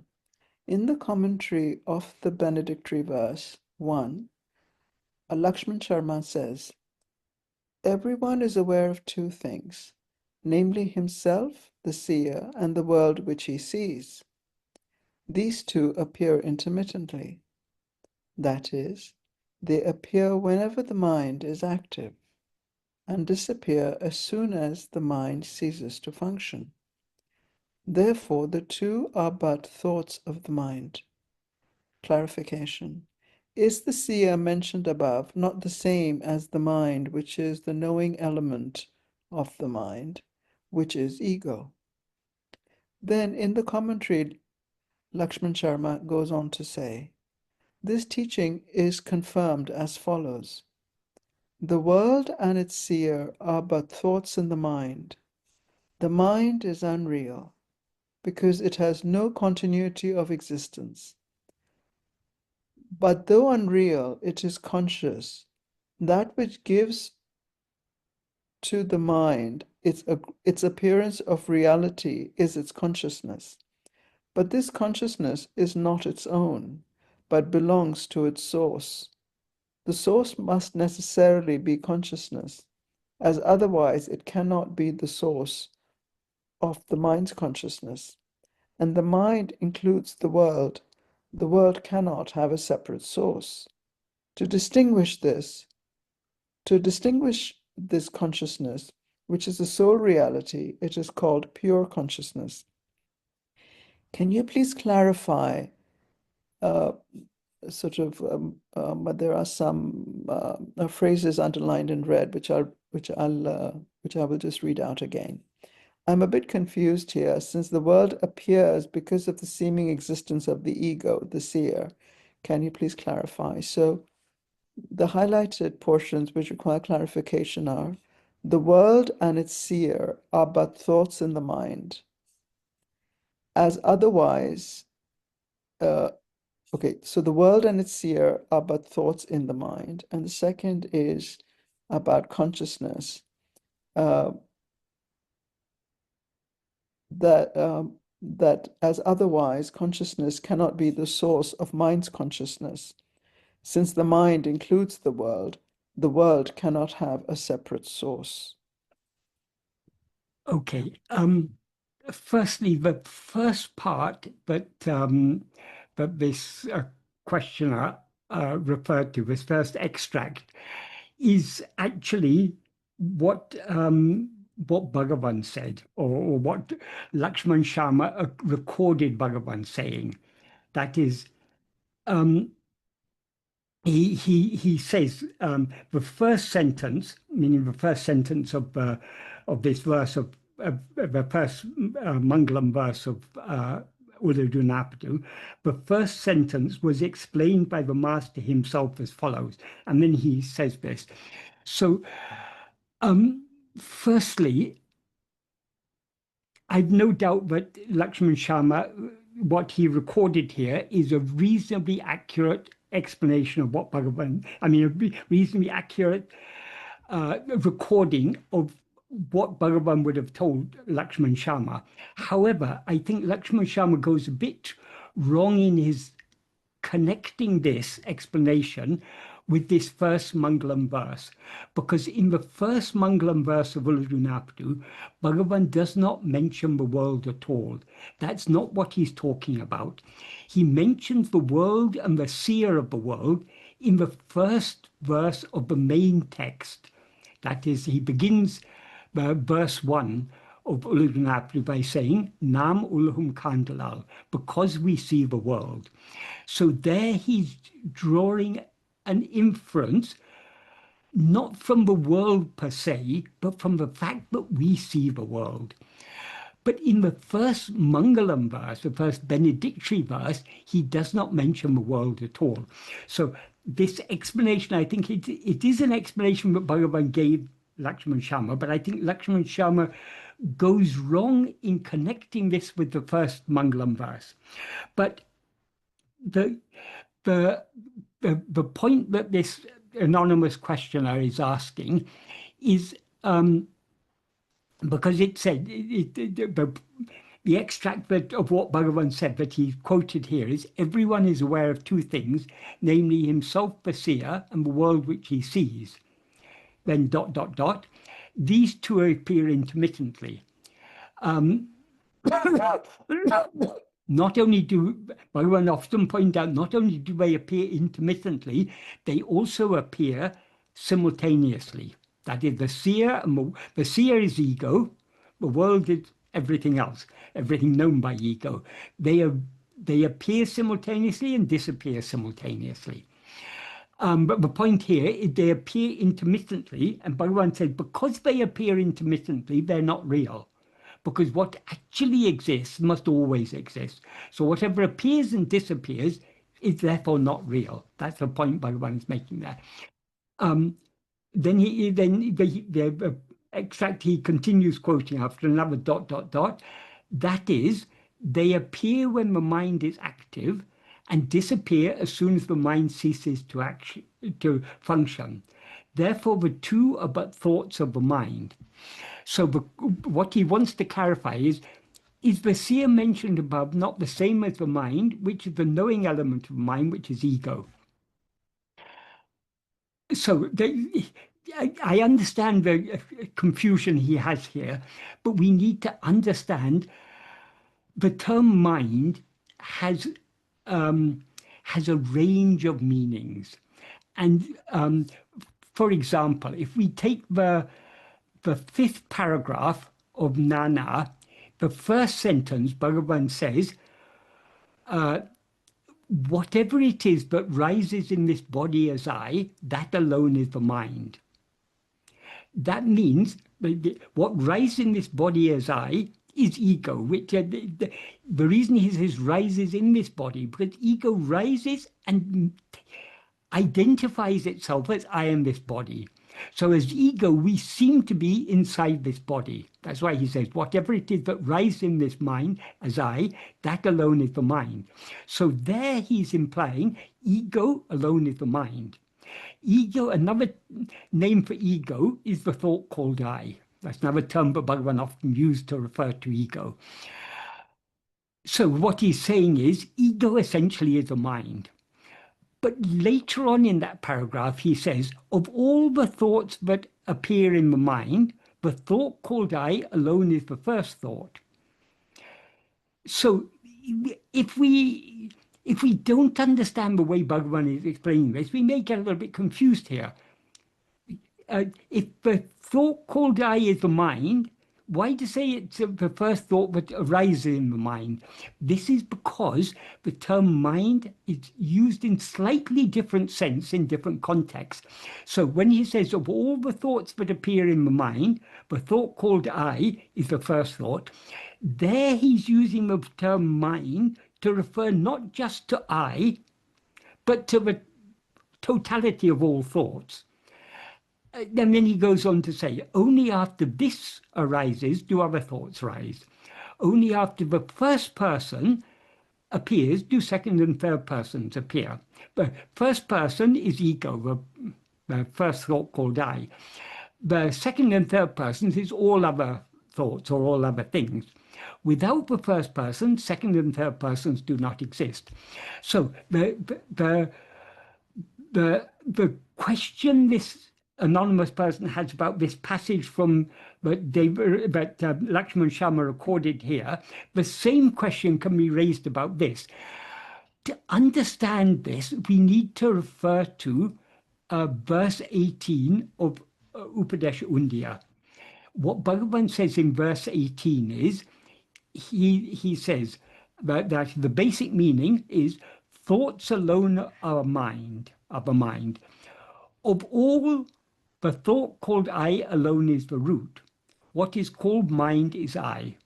So what does Bhagavan mean by this? When he says thoughts alone are the mind, what he implies by this is mind is used often as a general term to refer to the totality of all thoughts.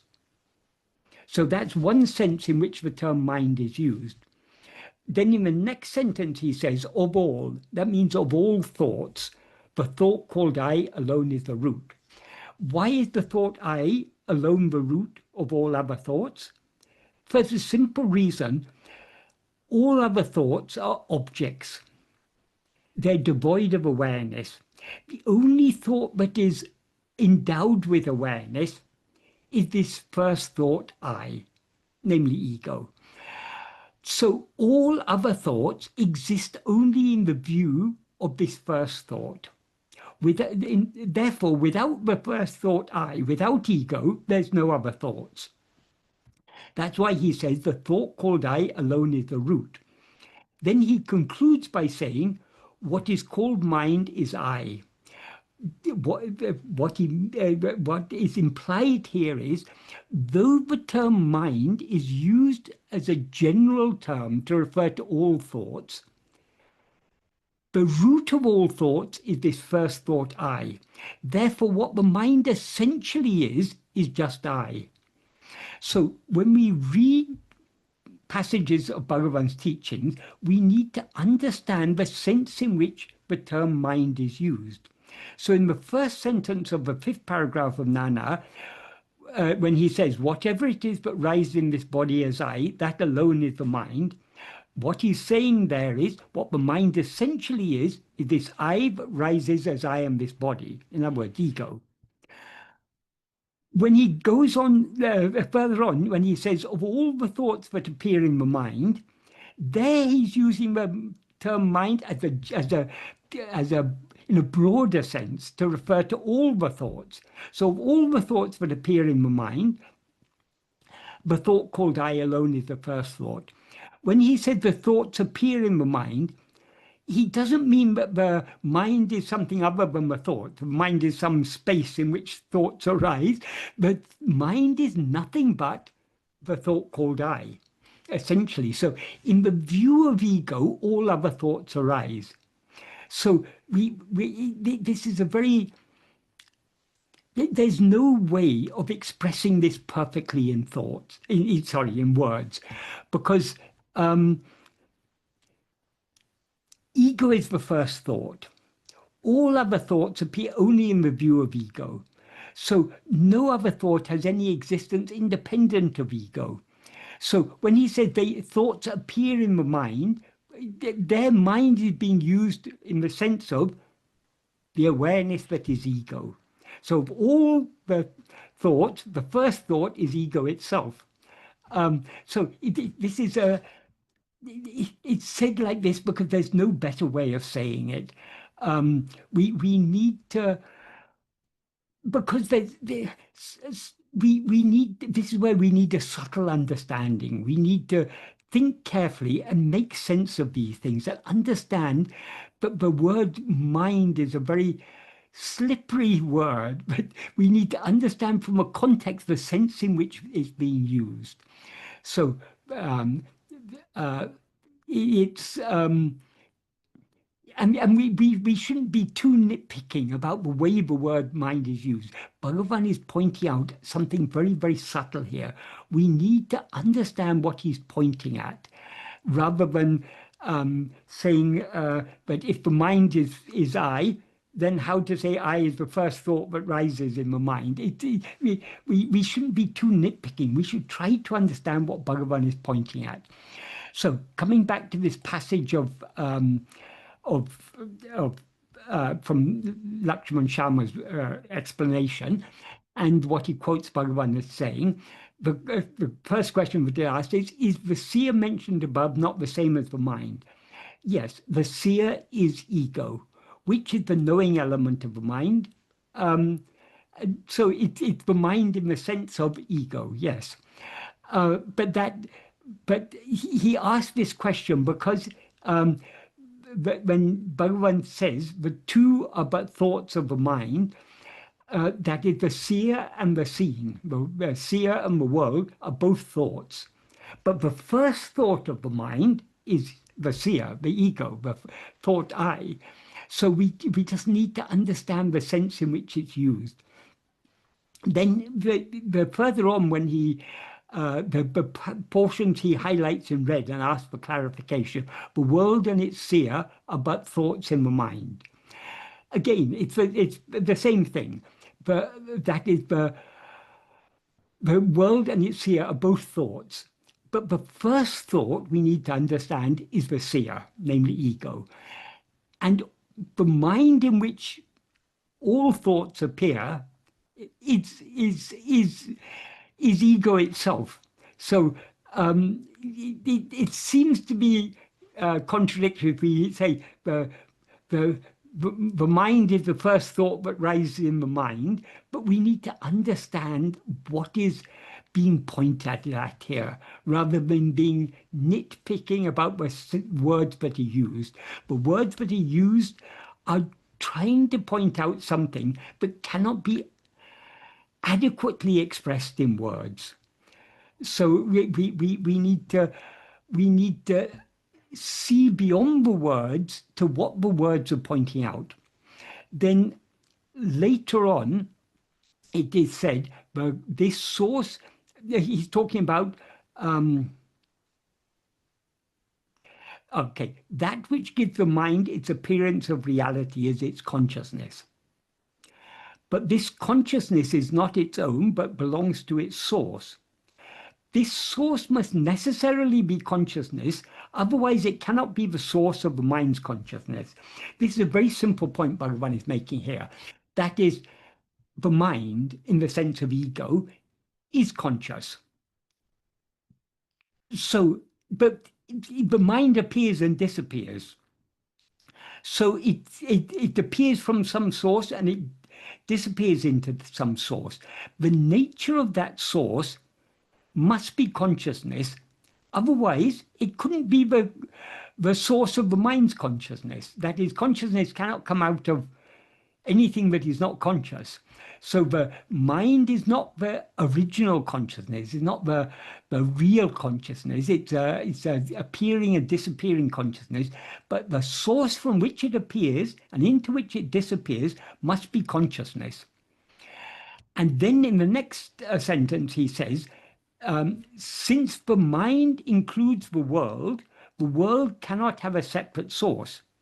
That is, there's no world independent of the mind. Since the source of the mind is consciousness in the sense of pure consciousness, the world must also arise from pure consciousness. And then he concludes by saying, to distinguish this consciousness, which is the sole reality, it is called pure consciousness.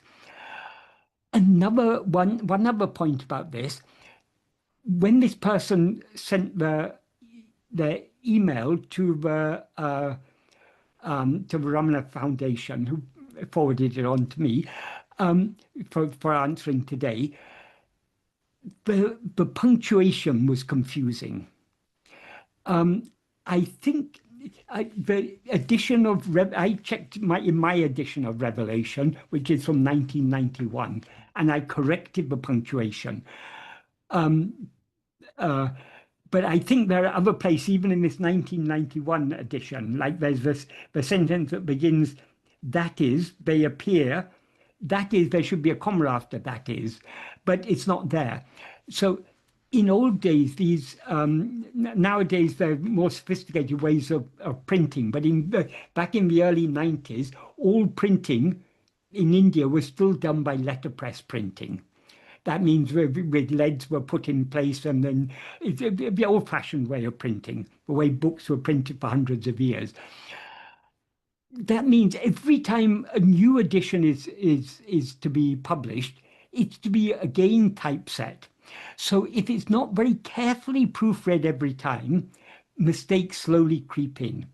And at one time, when I was living in Tiruvannamalai, I was asked to, there's several books, Mahayoga, talks, day by day, these three I remember. I was asked to go through and check for printing mistakes, and I found there were many printing mistakes. Many of them were because of punctuation. They were wrongly punctuated. So this must have been in the 1980s that I did this. So all these three books, I went through them meticulously, comparing with the earlier edition, and corrected all the printing mistakes. So printing mistakes tended to creep in as that every edition there would be more printing mistakes. So I suspect since this 1991 edition I have, it's clearly printed by letterpress printing. So if the person who sent the question was referring to a later edition, there may have been more printing mistakes. So because unless he was copying it wrongly, it was confusing, because it was said, the sentence, this source must necessarily be consciousness, as otherwise it cannot be the source of the mind's consciousness. That's a clear sentence. It has a semicolon in my edition, but the person who sent the question put a comma there. That comma may be because of a printing mistake. So, and there was a semicolon after the end of the next clause. So it read as, the source must necessarily be consciousness, as otherwise it cannot be the source of mind's consciousness, since the mind includes the world. Then there was a semicolon, which is confusing. That is, since the mind includes the world, is connected with the next clause, the world cannot have a separate source. So I think part of the reason for the confusion is because of confusing punctuation. That's why I before I sent this question to Shalini, forwarded it on to Shalini, I corrected the punctuation. So it's two separate clauses. The two separate sentences. This source must necessarily be consciousness, as otherwise it cannot be the source of the mind's consciousness, semicolon. Since the mind includes the world cannot have a separate source. So the source of the world must be the same as the source of the mind, because the mind includes the world. And the source of the mind, since the mind is a form of consciousness, its source must be consciousness. That's the point. So I hope I clarified it adequately for the person who sent the question. I don't know whether that person is here today.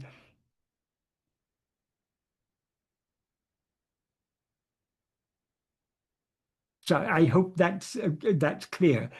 So we just need to, when we read things, we need to understand what is the intention behind. And we need to understand, particularly with the word mind, we need to understand it's a word with a very fluid meaning. And we need to try to understand the sense in which the term mind is used wherever it's used. In some places, the term mind is used to refer to ego, the knower. In some places, it refers to all thoughts, both the knower and the known. And in some places, we use mind, for example, in the sense of attention. Bhagavan defines Atma-vichara as always keeping the mind on oneself. Keeping the mind on oneself means keeping the attention on oneself. So we need to understand from each context the sense in which the term mind is being used.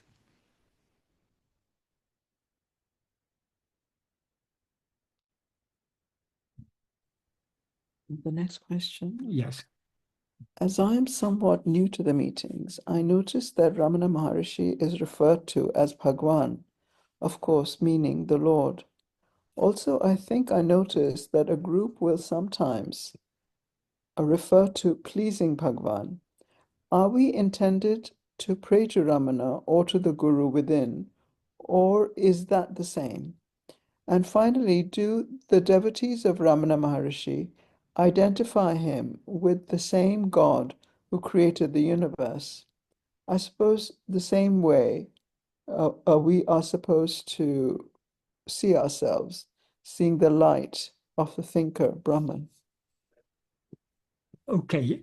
Yes, we refer to Bhagavan as, we refer to Ramana Maharshi as Bhagavan, which means the Lord. Yeah. That Bhagavan basically means God. It's the reason I prefer referring to Bhagavan as Bhagavan rather than referring to him as Maharishi. Maharshi means Maharishi, great rishi. Because Bhagavan is a very, it's a natural, if one has a feel of the word, Bhagavan is a very, the word Bhagavan refers to God, but in a very intimate way. Bhagavan Krishna is referred to as Bhagavan. Buddha was also referred to as Bhagavan. It means God or the Lord, but in a very it's a very warm, very intimate term. So when we refer to Bhagavan as Bhagavan, it carries with it a feeling of love and adoration and respect, and he's the Lord. He's our Bhagavan. I mean, I can't say it, but it's a very it just feels a very appropriate term for Bhagavan. It's recognizing what he really is, which is the Supreme Lord of the universe, the Lord of the soul, and it's doing it in a very, we talk about Bhagavan and Bhakta, the Lord and the devotee. So it's got that connotation about there's a sense of devotion when we talk about Bhagavan. And this person says, also, I think I noticed that a group will sometimes refer to pleasing Bhagavan. Yeah, I suppose what pleases Bhagavan is the subsidence of ego. What displeases Bhagavan, if we can say that, of course, Bhagavan is not displeased by anything, but what Bhagavan wants for all of us is that we should be happy. And he knows that happiness lies only in the state in which ego has subsided completely. So if we want to please Bhagavan, we need to subside back into the heart, because Bhagavan wants nothing other than for us to be happy, because happiness is our real nature. And then she goes on to ask, are we intended to pray to Ramana or to the Guru within, or is that the same thing? Well, it's the same. That is, Bhagavan is the Guru within. He appeared, the Guru within, in other words, our own self, appeared outwardly in the form of Guru in order to give us these teachings. So, though Bhagavan appears outwardly in a human name and form, he is actually ever the reality in our own heart. As some of those verses of Guru Vācaka Kōvai that I talked about today in very clearly state. And finally, do devotees of Ramana Maharshi identify him as the same God who created the universe? Well, we for us, Bhagavan is the one and only God. There's only one God. However, when we talk about creating the universe, that is, Hinduism is a bit different to the Abrahamic religions, where the primary function of God is he's the creator of the universe. In Hinduism, well, there's a term, panchakritya, which means the 5 actions or 5 functions. That is referring to the 5 functions of God. Those 5 functions, this idea of panchakritya, it's actually an idea, it's a very central idea in Shaivism, which is a form of Hinduism. In Shaivism, they talk about the panchakrityas. The panchakrityas are creation, sustenance, dissolution, veiling, and grace. The first 3 are what are also called the first 3. All forms of Hinduism talk a lot about the first 3: creation, sustenance, and dissolution. For that, there are 3 forms of God. That is, Brahma is identified as the creator of the universe, Vishnu as the sustainer of the universe, Shiva as the dissolver of the universe. Because this is recognizing the universe is impermanent. It appears and it disappears. So, among these 3, what are called Trimurtis, the three forms of God, the one who isn't worshipped, except in some Vedic rituals, is Brahma.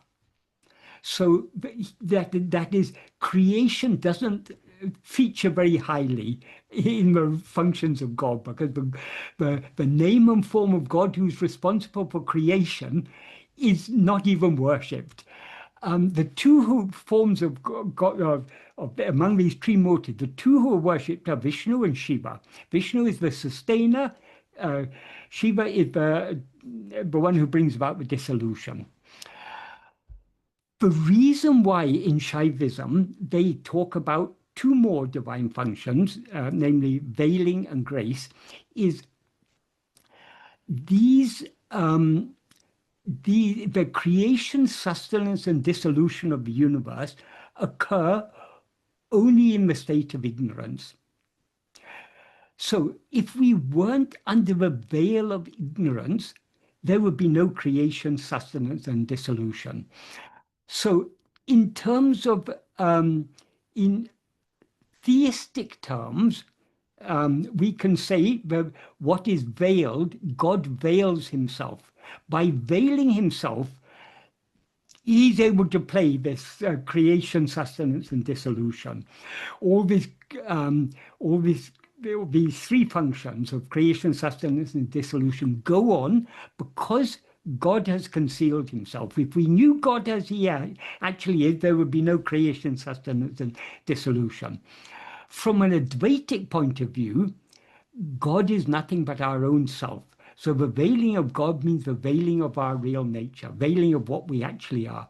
So only when we are under the veil of self-ignorance are we aware of the appearance of creation, sustenance, and dissolution. So veiling is necessary to support the first three functions. But the most important of these five functions is the final one, grace. Grace is that power that removes the veil of ignorance and thereby brings a permanent end to the appearance of the world. So so long as we're in ignorance, the world will seem to appear, it will seem to endure, and it will seem to disappear. So the word for the dissolution of the universe is pralaya. Pralaya is not permanent, it's a temporary dissolution. So just like sleep is a temporary state of respite from waking and dream, dissolution is a temporary state of respite from creation and sustenance. But it comes again and again. With creation, sustenance, and dissolution, it's dissolved and then it's recreated and then it's sustained and it's again dissolved. So it's a never-ending process so long as we are under the veil of ignorance. So the ultimate function of God is grace, the removal of the veil of ignorance. And grace is the special function of Guru. That is, Bhagavan says in the 12th paragraph of Nana, Kadavalum Guruvum Unmayal Verala. God and Guru are in truth not other. And likewise in these verses in the verse 9, 6, 7 of Guru Vācaka Kōvai, which is the first verse I talked about today, he says that Satchit, the being awareness, alone is the grace of God. Who is Atman? Atman means ourself as we actually are, who appears as Guru. So clearly here he's saying God, Guru, and Atman are one and the same. So this is a basic teaching. So God and Guru are one and the same, and they're nothing but our own reality. What we actually are, that is God, that is Guru. So the ultimate function of God is grace. And it's God in the form of Guru who performs that function of grace. So Guru is rather than identifying Bhagavan as the God who created the world, we identify him as God in the form of Guru who removes the veil of ignorance in which creation, sustenance, and dissolution take place. So, of course, all these five functions, they're functions of the one God, but it's so long as we have desire to experience things other than ourselves, we are kept under this veil of ignorance in which we experience the creation, sustenance, and dissolution of the world. If we want to be free of this, if we understand that this samsara, this perpetual cycle of birth and death and creation and dissolution, it's never going to give us the happiness we're seeking, then we seek to return to our source. That is where the function of Guru comes in, to remove that veil of ignorance, to put an end to the whole appearance of creation, sustenance, and dissolution. So I hope that's a clear answer to that question. So in a sense, it's not wrong to say, but Bhagavan is the same God who created the universe, but the function of creation is not the important function. The important function, what we identify Bhagavan is with the fifth function, the grace that removes the veil of self-ignorance, which enables the appearance of creation, sustenance, and dissolution.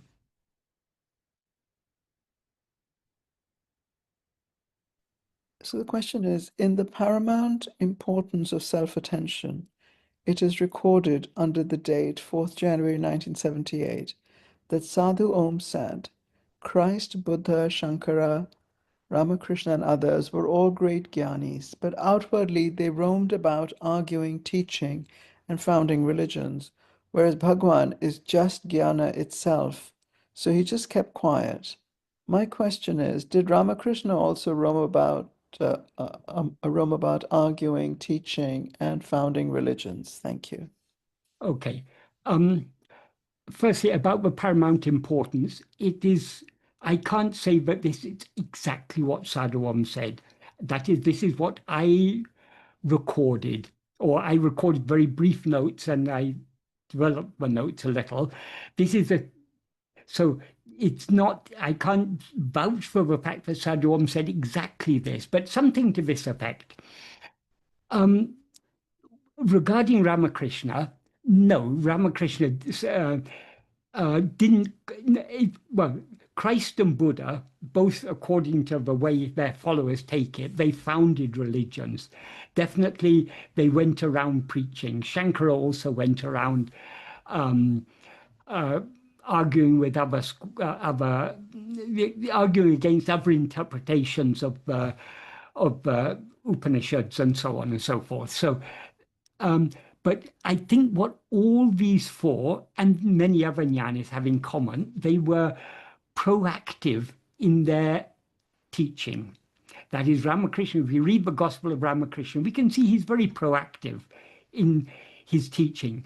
The difference this is not any difference in jnana. Their jnana is one and the same, but they have different functions according to the that is, all of these great souls, they all have a divine mission, a divine function. They serve a certain purpose. So what their actions, we cannot judge by normal human, the standards of which we judge the actions of normal people, because they're all different manifestations of the one divine power. But what is very unique about Bhagavan is, as Sadhu Om said, he's jnana itself, so he just keeps quiet. Bhagavan was not at all proactive in his teaching. Bhagavan, of his own accord, didn't give teachings to anyone. Only when people asked him did he give teachings. This is why, for many years, people really didn't know. Most people didn't even know that Bhagavan had any teachings. They knew he's a great sage. He's been called Bhagavan. It's all very appropriate. But what his teachings actually are, nobody really knew. Swami Natyanananda came to Bhagavan in 1918 when Bhagavan was still in Skandashram, and he told me that when he came, some people said, "Oh, you can't get anything from Bhagavan. He doesn't have any teachings. He keeps quiet, or he doesn't really have any teachings at all." And when he tried to find out whether Bhagavan had any teachings, he was told by people, "Oh, now the perfect book of Bhagavan's teachings has just come out, Ramana Gita."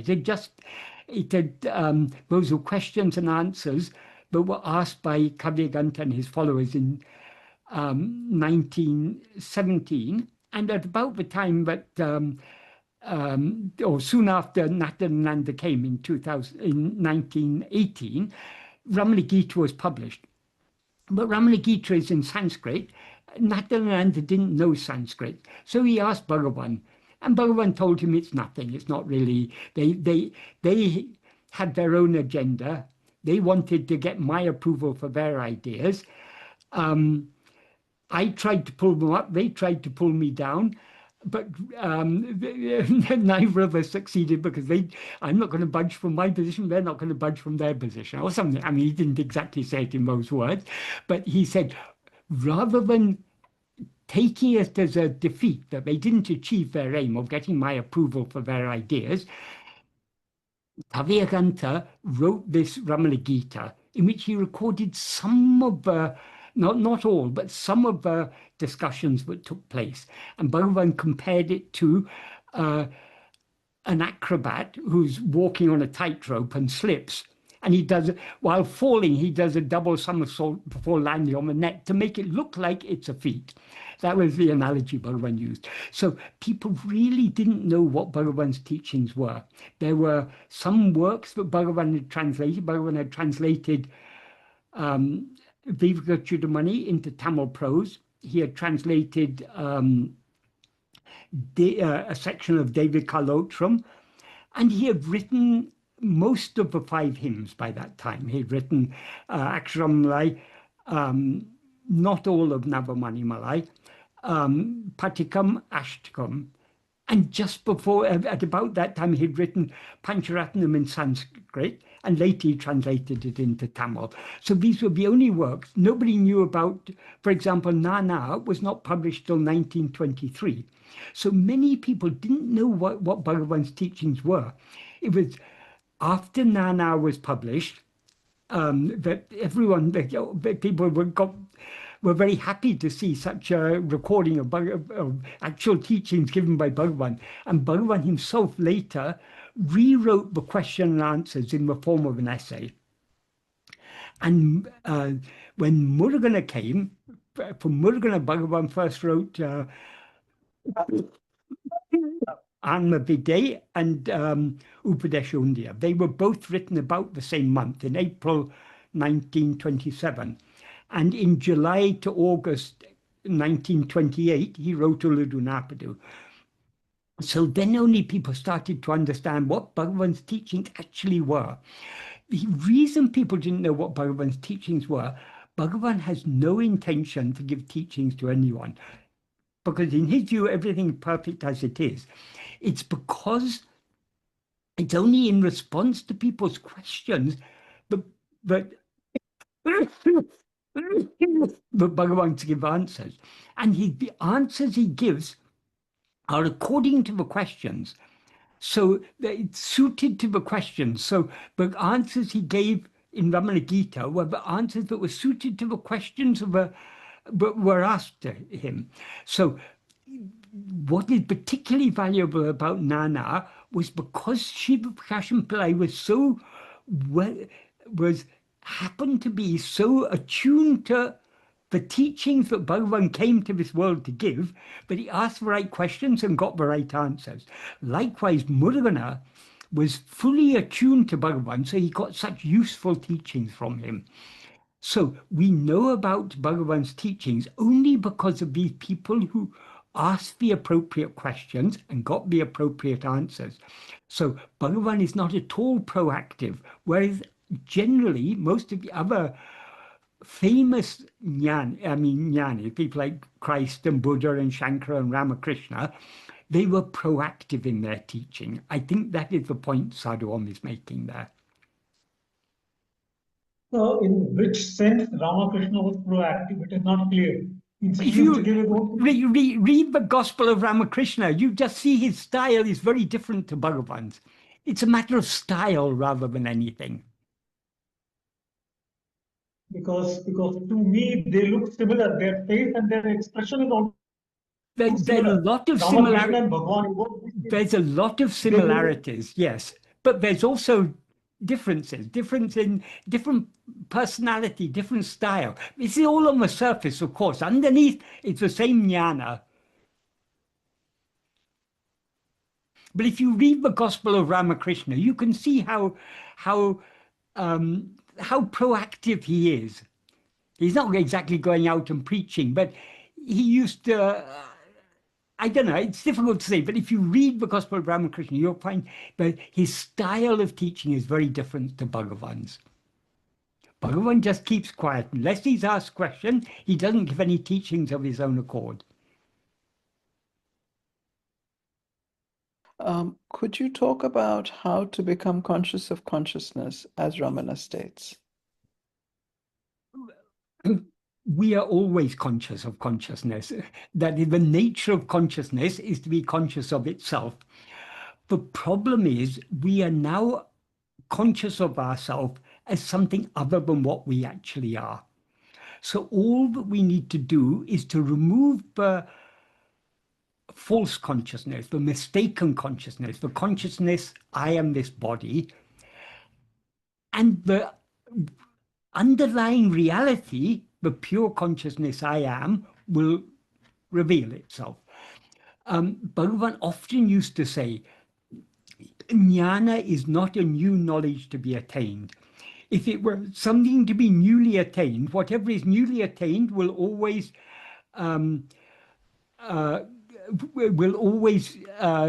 what comes will go inevitably.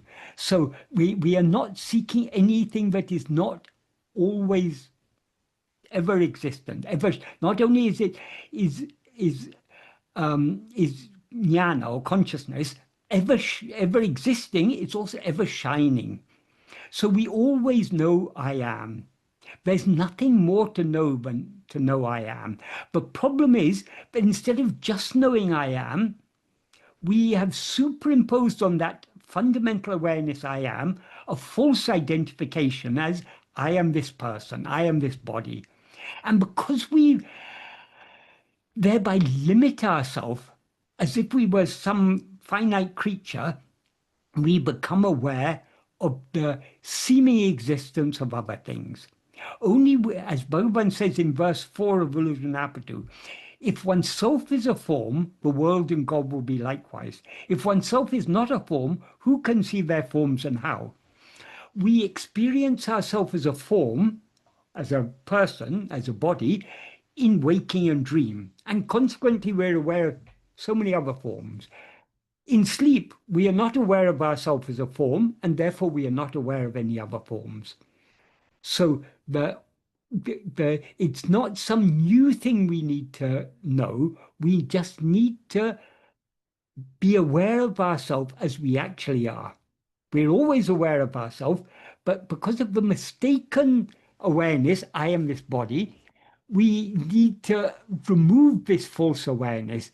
And since this awareness, I am this body, is a false awareness of ourselves, because the body is not what we actually, this body is not what we actually are, we can remove the false awareness only by means of the correct awareness, the real awareness, which is the awareness, I am I am nothing other than I.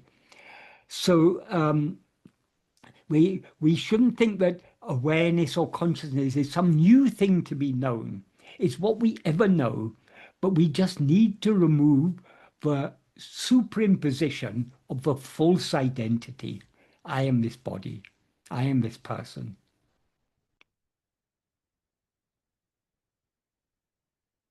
BP, would you like to ask your question on self-attention? Yes, thank you. Hi, Michael. Hi. Hi. So my question is, when you are trying to investigate or you're sitting in meditation, there is this like 2-3 seconds where you're not thinking, nothing's happening. And then suddenly your mind kicks in, and then you notice your breath and you notice that, oh, you were in this state where there was nothing. Is that what is? Because I feel that is the beingness. Is that Yeah. what it is? And it has to be longer? What is that? Yeah. That is, firstly, it's not nothingness. It's devoid of awareness of anything other than ourselves. But we are never aware of nothing. We are always aware I am. So we're always aware of our being. So in self-investigation, we are trying to attend only to our own being, to the fundamental awareness I am. That's all. So long as our attention is fixed firmly on the fundamental awareness I am, or to the extent to which we are attending only to that fundamental awareness, our attention is thereby withdrawn from other things. So we cease to be aware of other things. But it's usually, if we go deep into it, it's usually only for a few moments we're able to go deep into it, because very quickly the we get carried away by vasanas. But vasanas are nothing but our own inclinations, our own likes and dislikes to experience things other than ourselves. Because these vasanas are so strong, we have such strong inclination to attend to other things. Why do we have such strong inclination? Because as ego, our very survival depends upon being aware of other things. That is, we seem to be ego only so long as we're aware of anything other than ourselves. When we're aware of nothing other than ourselves, we're just pure awareness. So because we are unwilling to surrender ourselves completely, we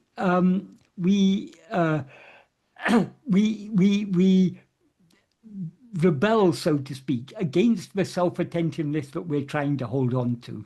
So the obstacle to self-attentiveness is we ourselves are the obstacle, and we ourselves are the solution. So we have to be willing to hold on to that self-attentiveness to the exclusion of all other things. How to gain that willingness is by practice. So we need to persevere in the practice of trying to hold on to self-attentiveness as much as possible. As much as possible means both for as much duration as possible and as deep as possible.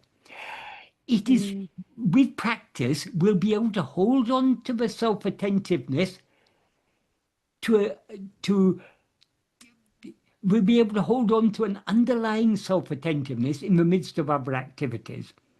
So we're aware of other things, but we're also trying to hold on to at least a tenuous current of self-attentiveness. But if we try to go deep, then we'll quickly get pushed out. So we need to try to hold on to it for as much duration as possible and go as deep as possible. Usually the going deep is very brief. If we want to hold on to it longer, we're not going so deep. But both are necessary. We need to try to hold on to self-attentiveness, even in the midst of other activities. If we're able to hold on to self-attentiveness in the midst of other activities, we'll be able to go deeper at the time when there's nothing else distracting our attention. Do you think that just happens? I'm not doing it. It just happens. It has to happen on its own. Well, Isn't that? yes and no. Ultimately, it's all being done by grace. But the grace, as Bhagavan made clear, the grace has to function through us. We need to be willing to attend to ourselves. And in order to attend to ourselves, we need to refrain from being swayed by our Vishaya vasanas. So effort is definitely necessary because the natural flow of the mind, in Tamil Bhagavan calls it manapoku, the direction in which the mind goes is naturally going outwards. So we're trying to change the direction of the mind from going outwards to going inwards. That's against the very nature of ego. So effort is definitely necessary. In order to hold on to self-attentiveness, we need to make effort. Because the natural flow of the mind is to attend to anything other than itself.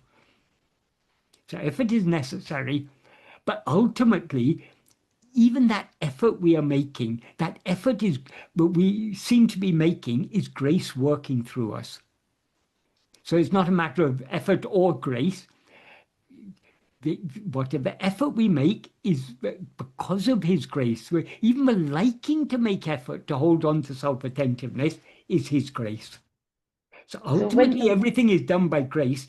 But so long as we are in the stage of practice, it's necessary for us to try. So when you say our make trying the effort, to be our trying to be self-attentive is attuning ourselves with grace. Grace is trying to pull us within, but the natural flow of the mind is to go outwards. So when we try to turn within, we are yielding ourselves to the inward pull of grace. Okay. Sorry, I interrupted you. No, what I was saying is when you say make the effort, the only effort I think I can make is when I realize, oh, I'm thinking about something else, I come back to Yes. come back to the being state. That That's is, the only effort. we need to make, when our attention is diverted away from ourselves, we need to make effort to turn it back to ourselves. And having turned it back to ourselves, we need to make effort to hold on to that self-attentiveness. If we pay very close attention to what Bhagavan says in the 6th paragraph of Nana, that's where he says, however many thoughts rise, so what? As and when each thought arises, it's necessary to investigate to whom does it rise. Investigating to whom means it's necessary to turn our attention away from the thought that has risen back towards ourselves. And then he says, vigilantly, as and when each thought arises, if we investigate to whom, it will be clear to me. Then he says, if we investigate who am I, the mind will return to its birthplace. What does he mean? When he talks about investigating to whom, that means turning our attention away from whatever has appeared back towards ourselves, the one to whom other things appear. Having turned our attention back to ourselves, we need to hold on to that self-attentiveness. That's what he means when he says, if we investigate who am I, the mind will return to its birthplace. So if we don't hold on to that self-attentiveness, we'll get carried out again and the mind won't return to its birthplace. But if we firmly hold on to the self-attentiveness, the mind will return to its birthplace and the thought that has risen will also subside. And then he says, by practicing and practicing in this manner, for the mind, the strength to the Shakti, the power to remain subsided in its, to remain abiding in its birthplace increases. So we have to make effort. We have to make effort to turn our attention back to ourselves. And having turned our attention back to ourselves, we need to hold on to that self-attentiveness as much as we can. Until it again gets pulled out, and again we have to repeat the process. This is how we gain that power to remain in our birthplace. What he calls our birthplace means the source from which we've risen, which is our own being.